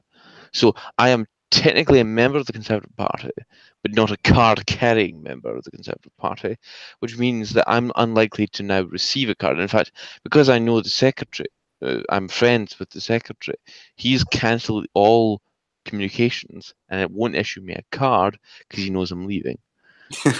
Because here's the thing, he's a friend, so he's magnanimous. He understands why I'm leaving, which is nice, because Scottish Tories are nice Tories. I'm a card carrying. Scottish Tories are arguably not actual Tories at all. And here's the strange thing, I actually have two Lib Dem cards. 2? Can I have one? To be honest, I'd much rather both, to be honest, I'm never going to join the Lib Dems again because the Lib Dems are shit. I'd much rather the leader of the Scottish Conservatives then have Theresa May as leader. Well, actually, I think now, most people would rather with her regard than- to that, Ruth Davidson is not what she seems. Oh And really? I've met Ruth Davidson once, and I've seen her plenty of times. Ruth Davidson will not totally sell out her principles. She would be a more liberal leader than Theresa May, but she'd basically be a female David Cameron. Camera face. Yeah, she I don't basically know be whether a that's bad or shovel-faced worse, lesbian good or Cameron. bad. And now, when I say shovel-faced lesbian, I'm using her own words. Because Ruth Davidson once said, when asked to go on a program with Angela Eagle, she said, "Oh dear BBC, I don't think we should have two shovel-faced lesbians on one program." She So actually referred to herself. She referred to herself and Angela Eagle as shovel-faced lesbians. Are they both lesbians? Yes, What? Angela Eagle's a lesbian. Oh, I didn't know. Yeah, Angela Eagle's a lesbian. I don't know about her sister. Are both Oh, the God. Eagles lesbians? If both of the Eagles are lesbians, my question is, have they tried Morris dancing? Oh, Okay. Where do we go from that? poor Rowan and her channel just like descending into the sewer gradually. Well, the thing I just wanted I to forgot what I was going to talk about now. honestly, the Yes, thing I just you're wanted too to- busy thinking about the Eagles. Quickie thing I just We're wanted going to talk about people's vote.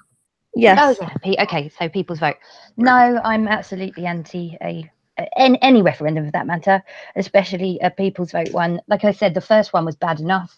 Didn't even want the first one to begin with, so I'm not pro a people's vote at all. People should only be. I mean, part of me thinks that the People's Vote, as it is envisaged by the People's Vote campaign, should actually be the only referendum we should have had.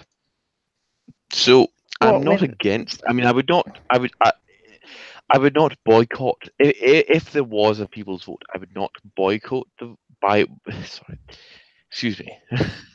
I would not boycott a vote.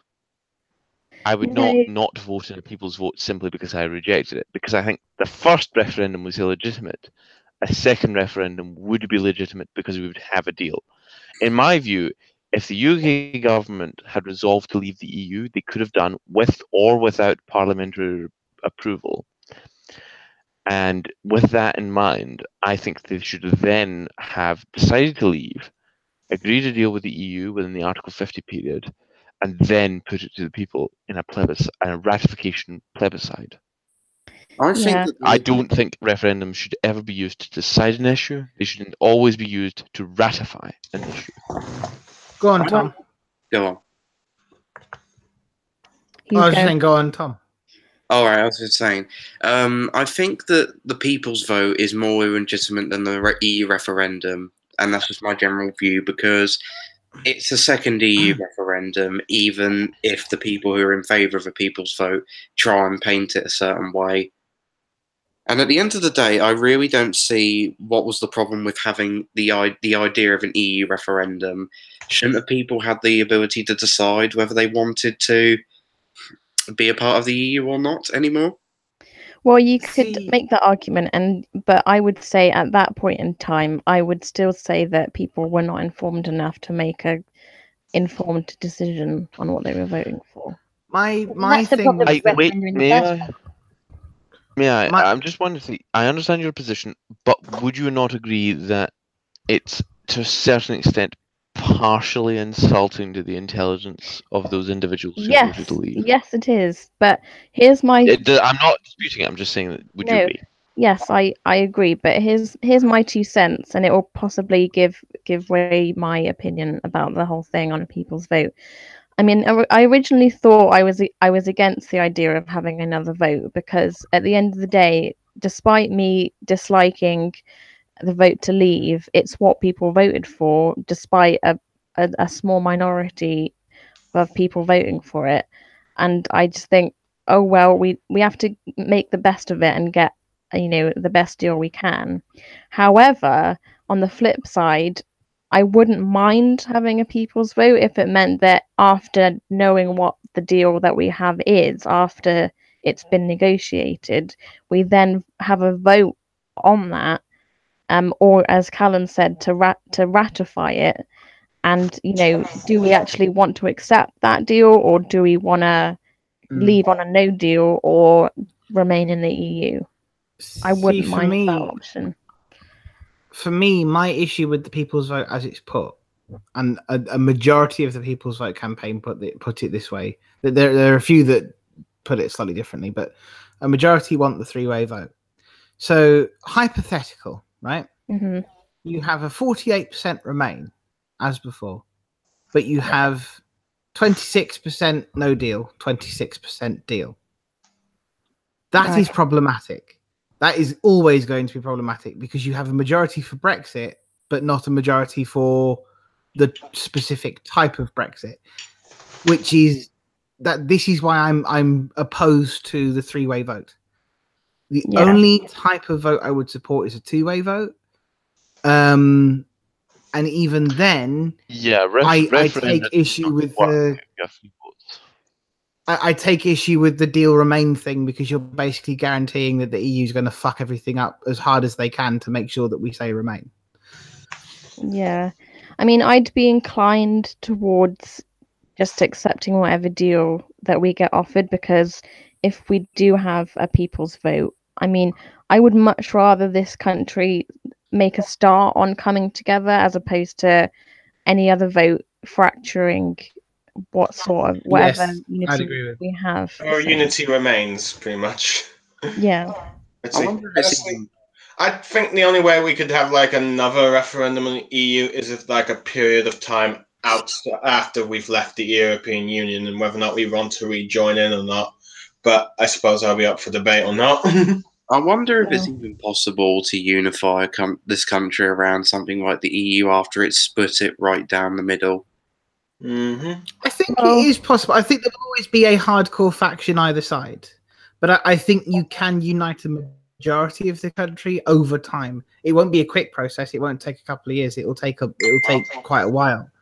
But I think you will always have that 10% either way. You're always going to have a sort of FPP contingent, and you're always going to have a WTO now contingent. Mm-hmm. But I think you can unify the majority, and that's the important thing. I mean, I think you're right. I think that we need to elect a leader, whether it's a Labour leader or a Conservative leader as Prime Minister, who actually makes an effort to recognise that there is a split in the country and how people are thinking, and attempt to try and bring the country back together. I mean, it's all very well Theresa May saying the country is coming together when it blatantly isn't, and not attempting to do anything about it. I mean, what I would like is, I mean, I wouldn't say bring back David Cameron so that he can try and do it again, but just try and unite people on both sides. What was that?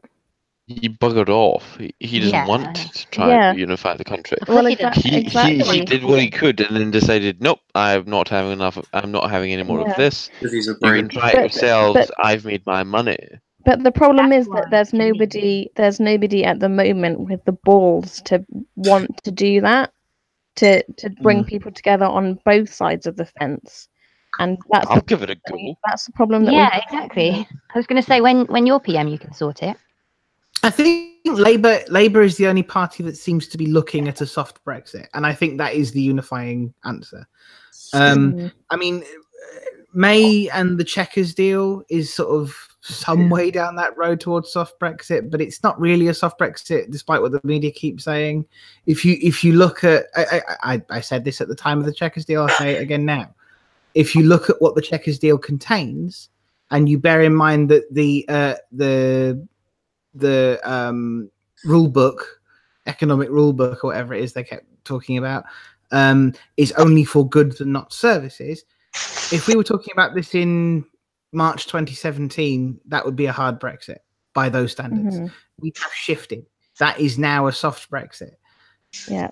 Labour is still talking about things like the customs union, and is still talking, or a customs union, and there is still a faction within Labour talking about EEA. And actually, you've got a few Tories now doing it. I mean, Nick Bowles this weekend has been pushing this idea of basically joining the EEA. Yeah. as a sort of starting point, and then seeing where we end up from there. Strangely I enough, think- that's basically the Peter Hitchens argument. Peter Hitchens Yeah. has been saying since 2016 we should basically become Norway.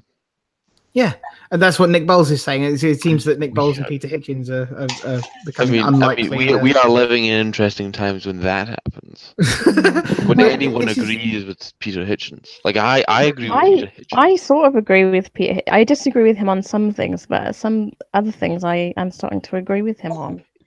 Peter Hitchens is an oracle of doom, but Yeah, much like Thomas. yeah, he's Peter Hitchens is an oracle of doom, but that doesn't mean he's completely wrong in everything. Is Thomas Williams the young left-wing Peter Hitchens? Oh, Thomas, that Are is you a Trotskyist right now? Because if you are, you might end up being a Christian Democrat. The funny thing is I agree with Peter Hitchens on quite a few things. I strongly agree with him on foreign policy, as an example. When it comes to certain social issues like drugs, addiction, and mental health, nah, he's just not correct. He's too punitive. Yeah. It's not just punitive. I think he's once said, like, drug addiction doesn't exist before, but I'm not too sure about that. Don't quote me on that, because I'm not too sure. I think he believes that he said that dyslexia doesn't exist. Yeah. And I mean, to a certain extent, perhaps some individuals that are diagnosed with dyslexia might just have trouble reading at a certain age.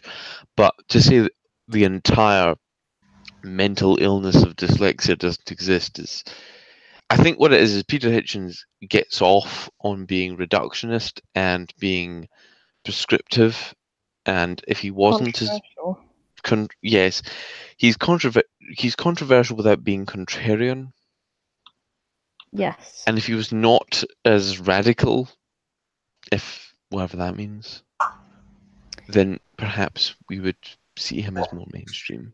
But I do like his appearances on panel shows. I do like his contributions, I have to say. But out of interest, has anyone been watching the 3 Men in a Pub episodes on YouTube? Oh, the 3 Men in a Pub talk Brexit or whatever. Yeah. Is on like Question Time. It is nice to have a intelligent right winger compared to like the fucking gammon idiots who just go, "When you gonna nuke everyone, Jeremy?" That was yeah. I've started watching the 3 Men in a Pub thing. It's okay. I don't know. It's not my cup of tea. Yeah. To all those that don't know, the 3 Men in a Pub talking about like no deal Brexit or whatever Brexit. It's basically 3 guys who, one's like a truck driver and like drives all over Europe and does all the paperwork and stuff. Another person has traveled all around the world and experienced, I don't know, like stuff, I guess. And then there's another guy, I forget what his job is. He's like a small business owner or something. Yeah, yeah.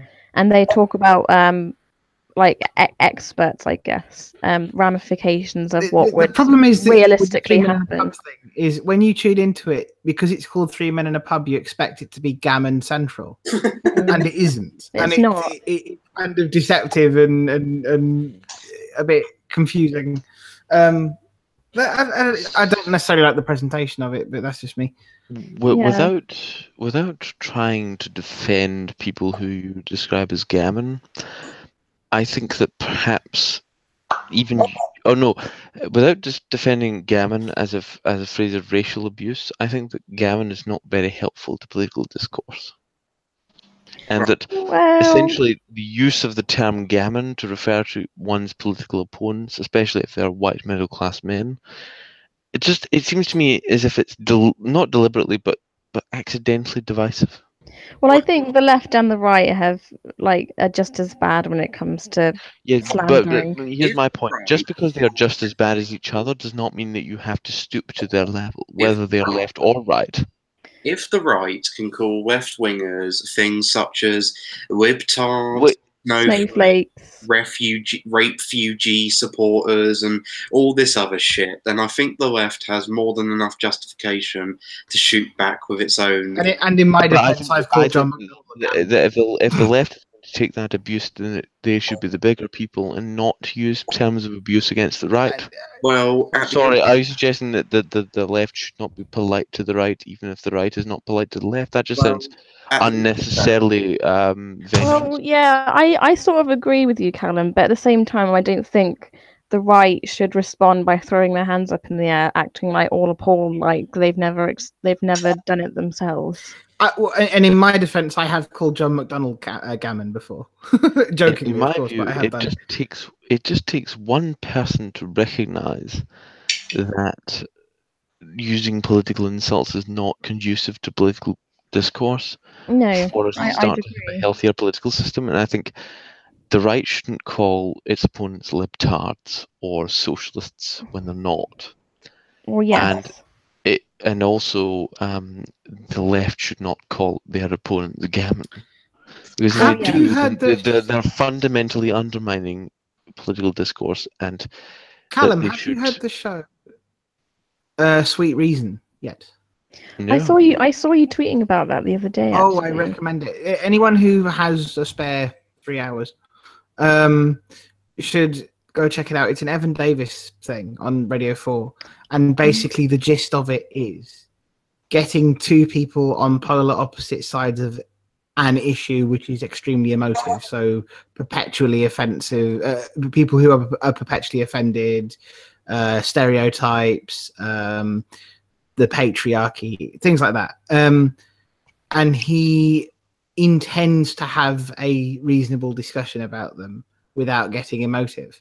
And you listen to it and you just go, why can't we have this discussion generally? Why has it got to be in a specific safe space for this to be a thing?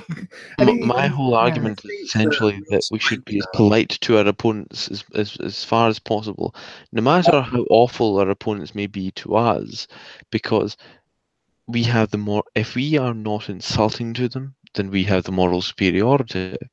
Whether we're right or left, whether I oppose Thomas or not, or whether I oppose any of you or not. I think that Will Slater has put it well here. He says, if the left challenges ad hominems, then we're joyless. If we have fun and take the piss, then we're creating division. I think he sums it up pretty well. My point is that no one should use any kind of... One should criticize ideas, should not use ad hominems. One should accept that one's political opponents may have a legitimate viewpoint or may not have a legitimate viewpoint, depending on what our position is. But in general, we should never be rude or impolite. Yeah, I mean, I think that's why if we do that, then we are always going to have moral superiority, no matter what our position is. Moral superiority is one thing, but it doesn't get you into power. Yes, but the thing is, power is not the only thing one should look for in political discussion. In fact, power, the pursuit of power is inherently selfish. Not very socialist of you, Tom. Well, I think in terms of political discourse over the past couple of years, we've really gone downhill in the fact that it's just been mudslinging and just really shallow attitudes from people. I think we need to get back to a point where we're actually having healthy discussions and debates with people on real serious topics and really get to the bones of what people have anxieties about, and not call people racist because they have concerns about immigration, not name call. And I think we need to get back I would to argue that point. that there are no buts to this point.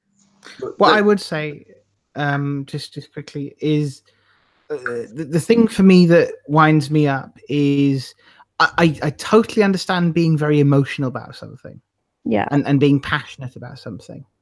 But there is a difference between being passionate and emotional and being downright nasty. And I'm not saying the gammon thing. I'm moving on from that. I'm more talking about just general discourse at this point.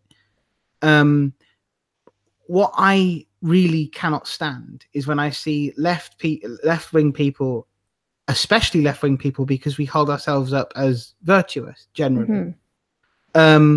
Left-wing people who do things like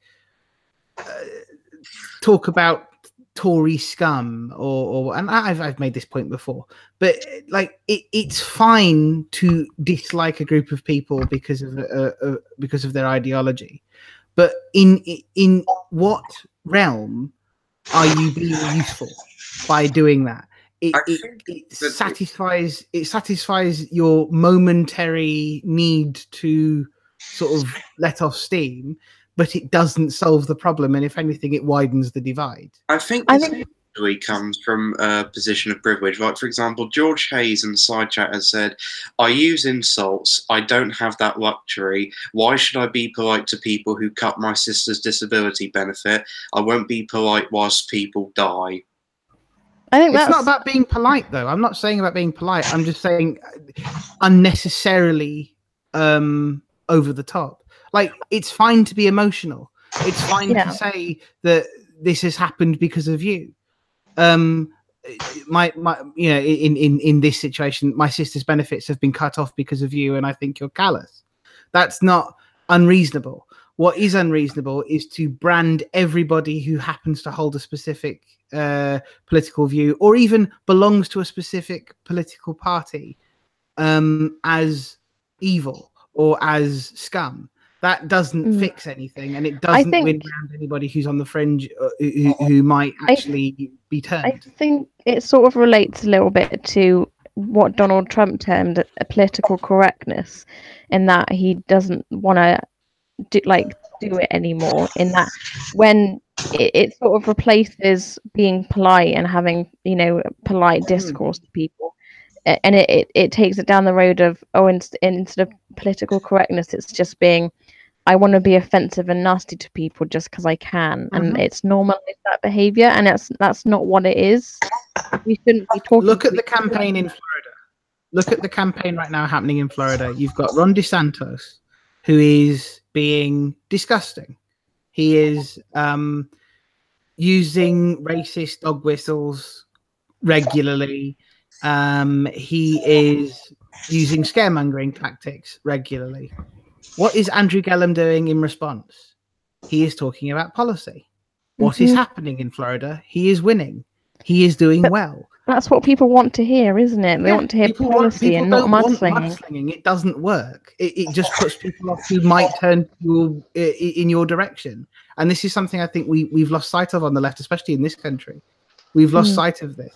We forget that there are voters that we need to turn who may not necessarily entirely share our belief system, but we might win round on a few issues, and you cannot expect them to be as passionate as we are. We get so wrapped up in our own bubble. Look, I mean, I don't know whether I subscribe to the philosophy of treat others how they treat you. If some right winger calls me a libtard, I will shoot back and call them a gammon at the end of the day. I'm sorry, but that's an eye for an eye or a tooth for a tooth. That's politeness. That's third millennium BC. Let Thomas finish. Yeah.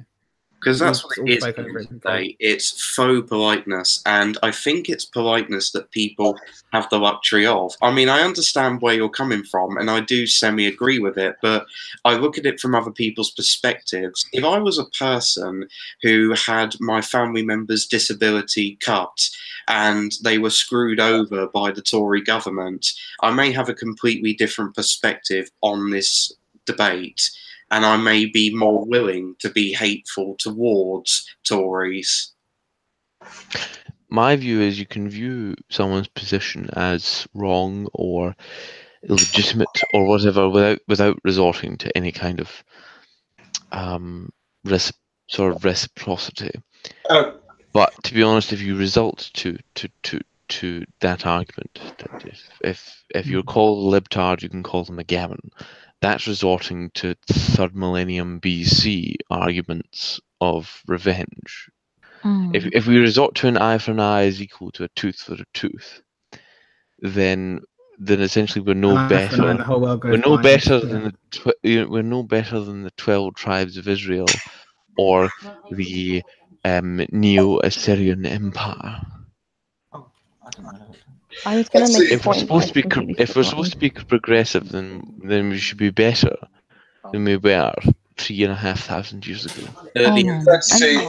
Question. What if we follow comedians who just generally rip on politicians or particularly political parties? That's for the purposes of comedy, not for the purposes Well, of political discourse. So, what if if a comedian did like a tweet saying "fuck the Tories"? Can you retweet that or not? Or No, that's fine. That's meant to be some kind of comedy. I was going to make the point that it's all very well saying that we should bring back polite political discourse and, introduce. That suggests it ever existed. It never existed. Hypothetically, yes, but we're forgetting the media's part in all of this and their role in deliberately fueling emotive, passionate, name calling and mudslinging. Which isn't healthy. I guess for me, and this goes back to what someone was saying about somebody who has a disabled relative, for example, who gets their benefits cut or is significantly disadvantaged. I mean, I'm disabled. I'm constantly concerned that my benefits are going to get cut off by this government, but that doesn't mean that anybody, like I've got friends of mine who vote Conservative. I mean, we've all got somebody we know in our own sphere who is a Conservative Party member who recently joined. That doesn't mean that they deserve vitriol. It's worth having a discussion and it's worth outlining the facts to them. And here's the thing, again, when we get vitriolic, what it does is it puts people off who are on the edge. And this is the thing that I'm deeply worried about, because all that happens is people get sucked into their own camp and forget that, okay, if we are ever to gain power, as the Labour Party, for those of us who are Labour members or whatever, right? If we are ever to gain power, we have to be speaking to those people who are likely to be turned. I mean, yes, there is an electorate that doesn't vote. And there is an electorate that could be pushed to vote if we talk to them in a language they understand as well. That's fair as well. Yeah. But I think we need to be speaking to those who are engaged and might swing. Yeah. And the statement "fuck the Tories" can only convince about of the population. Exactly. We can't do that by just going, bloody Tories! It doesn't work. I mean, it's okay to be frustrated with Tory policies and anyone who agrees with them. And it's fine to disagree. be passionate and emotional. Yeah. It's fine to be passionate and emotional, but there's a line. There is a line. But if you just disintegrate altogether. If you want to change people's minds, you have to have that open discussion. And you can't, this is the problem with Brexit and Trump. You can't, as soon as you hear the word immigrants or black people or whatever, you can't just shut that conversation down with, oh my god, racists, oh my god, sexist, oh my god, anti-immigrant, xenophobic. That completely goes against what you're trying to do. Well, you're pushing those people away. Rowan Atkinson defined this as a new intolerance. I think there's a thing going around about Rowan Atkinson and free speech. I think it's come up recently, but it's actually quite an old statement that he made. But the point remains that to be intolerant of intolerance is itself a form of intolerance, and to be truly tolerant, one must tolerate intolerance, which is a complicated and an ontological way of saying that essentially it is better to allow a racist to speak than to disregard him as a racist. Yeah. Which is why it's more virtuous to allow a racist to speak. I disagree with the whole no platforming thing that's happening, both here in America and in the UK. You have to, despite how atrocious and despicable you might find their arguments, like Alex Jones, for example, I find him to be the most crazy, despicable person, venting his opinions. But at the same time, that's his opinion, that's what he wants to do. And if you want to counter that argument, then feel free, because you're allowed an opinion as well. And we recall can't that. just call Sorry. people names constantly. I do recall that the most critical of Alex Jones, I believe, from Secular Talk, was one of the most vocal against his YouTube ban. Yes. Yeah, That's I mean, correct. you have to let despite how despicable some people's arguments are, you just gotta let them speak, and then after they finish, you It then really counter their depends argument on the and person. say, "Well, this is why I think you're wrong." Really depends on the person at the end of the day, though. For example, I don't really have a problem with somebody like Abu Hamza or Bakri Mohammed or Ajim Chowdhury being prevented from having a platform, because all these people do is just promote hate and bigotry, and their actions lead to people taking out violent actions towards others. But should we not prosecute the violent actions? If somebody, for Not speech. example, is just promoting ideas like Peter Hitchens and you just don't agree with them, you shouldn't deplatform them. But if somebody's actions and words lead to violence, then I think ultimately at the end of the day it's up to the organisation whether they give them a platform. Yeah, but Thomas, we already have hate speech laws. Yeah. So if they do can't something, incite hatred or violence. And yeah, but I mean, the free speech absolutist mentality is get rid of hate speech laws. What I'm saying, even in the my, US, at the moment, from a more free speech argument would be that hate speech laws restrict freedom of speech, but the hatred itself that's being generated, is that wrong, or is the actions being created from that? So if you say someone incites hatred and then as a result of that hatred someone goes out and commits a crime, do you prosecute the person who committed the crime or the person who incited them to commit the crime? My argument is the person who incited them is not responsible for the actions of the person who committed the crime, and to suggest otherwise is to essentially undermine the entire argument for freedom of expression. In that sense, because then one's political enemies can use it to undermine democracy. The person that told them to go out and do something, therefore influenced that person's behavior, and is the reason why that person then that suggests carried then out that criminal action is independent of free choice. So okay, I have someone cannot freely choose after hearing something rather hate-filled. If someone then does not choose to commit a crime, but instead does it because they were convinced, that's dehumanizing. I've got one. So okay, you brought up Tom brought up Abu Hamza and Ajim Chowdhury. The difference with them is they are specifically inciting actions. Ajim Chowdhury specifically called for an uprising and for the establishment of a caliphate at all cost. It wasn't just a simple, oh, wouldn't it be interesting if the UK was Islamized? He was specifically calling for a violent uprising of Muslims to take over the UK into and turn it into a caliphate. Now that versus somebody like Bill O'Reilly. Bill O'Reilly, who talked about regularly talked about the abortion doctor, I forget his first name, Tiller, and used to call him Tiller the baby killer. Now, that is horrible, but it's not incitement. But a lot of people will view it as incitement because somebody actually went out and shot him. On reflection, and to present my personal view, I do agree with you that there is a distinction between direct incitement and indirect incitement. I just think that indirect incitement should never be punished. Well, what would you say then to when during, was it Donald Trump, when he was referring to Hillary Clinton and then said, the Second Amendment I don't know people. about your Second Amendment people, referring to maybe they should go out and shoot her possibly. Well, that's incitement. I think that's incitement. That is incitement, yes. Abu Hamza. Saying that person X should do action Y is incitement. Yeah. If, however, nothing happens, I don't think that the person should be done for incitement. I think it should be a retroactive thing.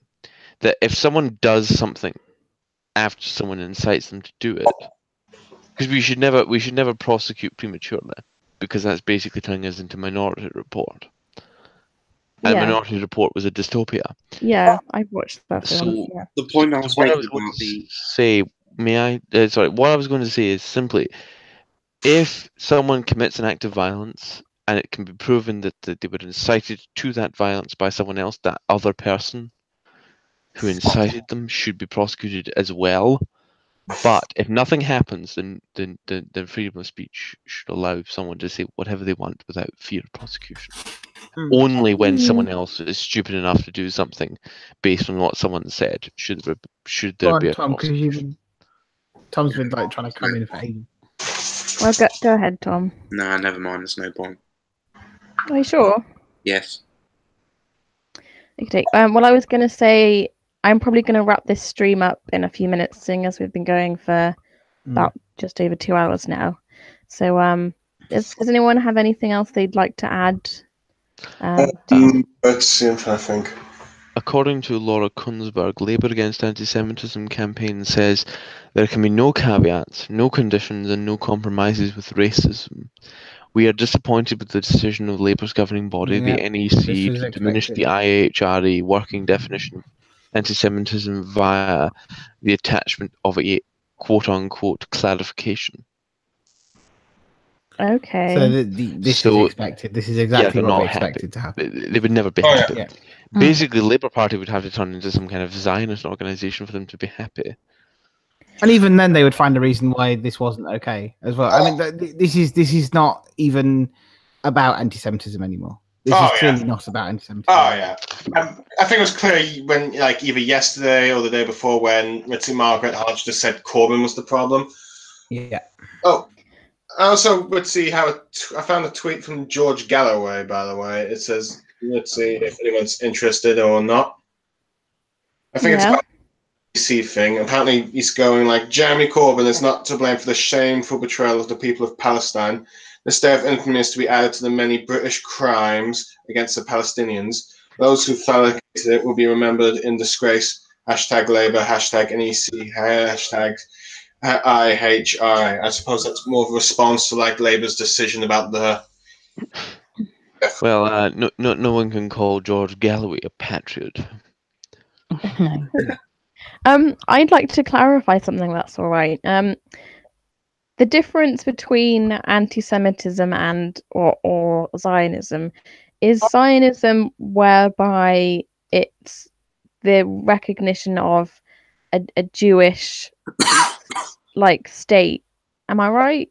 Or like the need to have some sort of national identity or something. Zionism is the political ideology which essentially believes that Jewish people should be entitled to their own nation state. Oh, okay. Right. And there is also a Christian offshoot of that as well. Yeah. I think there's some like Christians that want, let's see, this holy war to happen in like... Specifically in South Africa. Oh, yeah. Isn't there like Pat Roberts? Oh, yeah. Isn't that what evangelicals want to happen? Oh, yeah. Yeah. The interesting thing with the Christian Zionists is they essentially have this weird belief of the rapture, where Jesus is going to come back in Israel and kill or convert all the Jews. And those who will not convert will be killed, is generally the... That sounds weirdly Islamic. Is that why most evangelicals are pro-war? Yes. To a degree. Well, here's the thing. Like Netanyahu, when he was at the opening ceremony of the American embassy in Jerusalem, decided to bring in 2 evangelical preachers who believe in this form of Zionism, which is inherently anti-Semitic because it, as I said, it believes that basically Jews will convert or be killed. And yeah, it is possible to be an anti-Semitic Zionist, but this isn't talked about very often. Well, Israel and Netanyahu's government recently gave guns to the Azov battalion in Ukraine, so that's they're fascists, aren't they? They're not just fascists; they're an open. And he's best mates with Orban. Oh, so they're basically Ukrainian Nazis. The Prime Minister of Hungary was pro-Nazi and agreed with Hitler. And he's best mates with Netanyahu. I mean, like, you've got Netanyahu who's forgiven the Poles for basically signing a declaration which says that the Poles did not help the Germans during the Holocaust, which is factually untrue, and even Israelis believe that it's factually untrue. And Netanyahu's like, no, it's fine, you can say that if you want. When I was in Poland, there was not much mention of it, but there was a certain unease about the Holocaust in Poland. I noticed that the Poles just did not talk about it at all, as if it had never happened. Yeah. Well, obviously it's a sensitive. I'm not. That was outside of the context of Auschwitz. Basically, any Pole I talked to, they just said, "What Holocaust?" No, not quite what Holocaust. They knew that it existed. They knew that Auschwitz was just 20 miles away, but they basically were like, "It's not something we think about. We think about Poland." It's like the Spaniards in the Civil War, isn't it? They never. And also, it's very easy for the Poles to blame the Nazis. Bubble this in the side chat says Viktor Orban is great. Oh well, is that trolling? Well, is he not overweight? Oh, I don't know. I meant that kind of great. Anyway, folks, if anyone else doesn't have anything they'd like to add, I'm probably going to wrap this up. Nationalise Greggs for fuck's sake, just because Rahi isn't. I've got one final thing to add. To all of the people who are still here, I would like you to vote for the Benite National Party. Let's see. I'm thinking of joining Labour or not, just to see. Let's see. That Benite National Party, especially if you're a fan of Netanyahu. No, don't vote for the Commie Party. Vote for the true representation of Benite socialism. Theresa May, sorry, I do want to read out in the side chat that Theresa May has said, "Wow, this is still going, just like my premiership." Yes, that's Joe's stream. Politics Live. I know there were a lot of women on Politics Live, and that's somehow a thing. I also noticed that they're going outside of the London bubble. That they did a whole segment on local councils this episode. See, part of me thinks that the thing about Politics Live is basically, I don't give a shit about who's on the panel, so long as the A know what they're talking about, B aren't bigoted, and C are at least partially outside of London.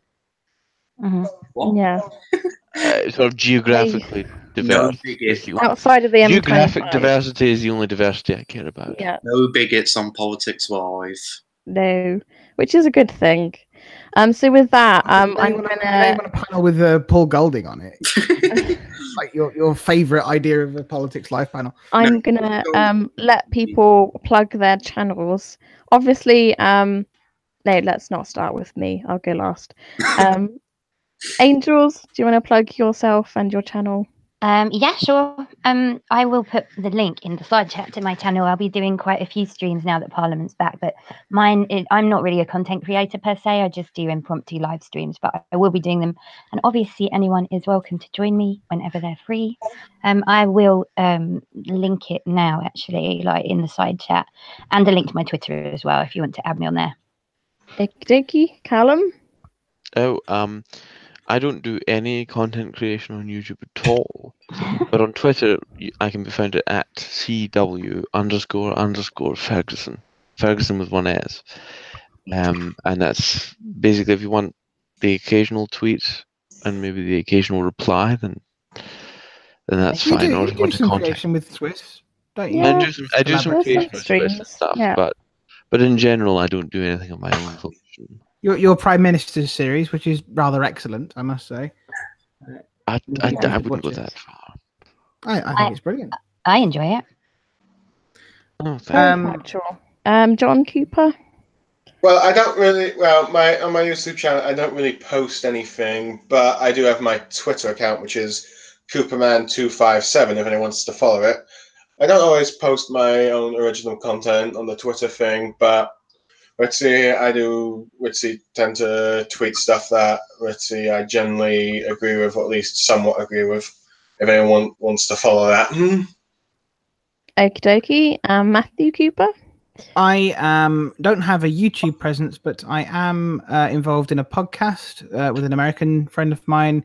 It's a 3-hour thing. We do an hour of US politics, lots and lots of Trump in that.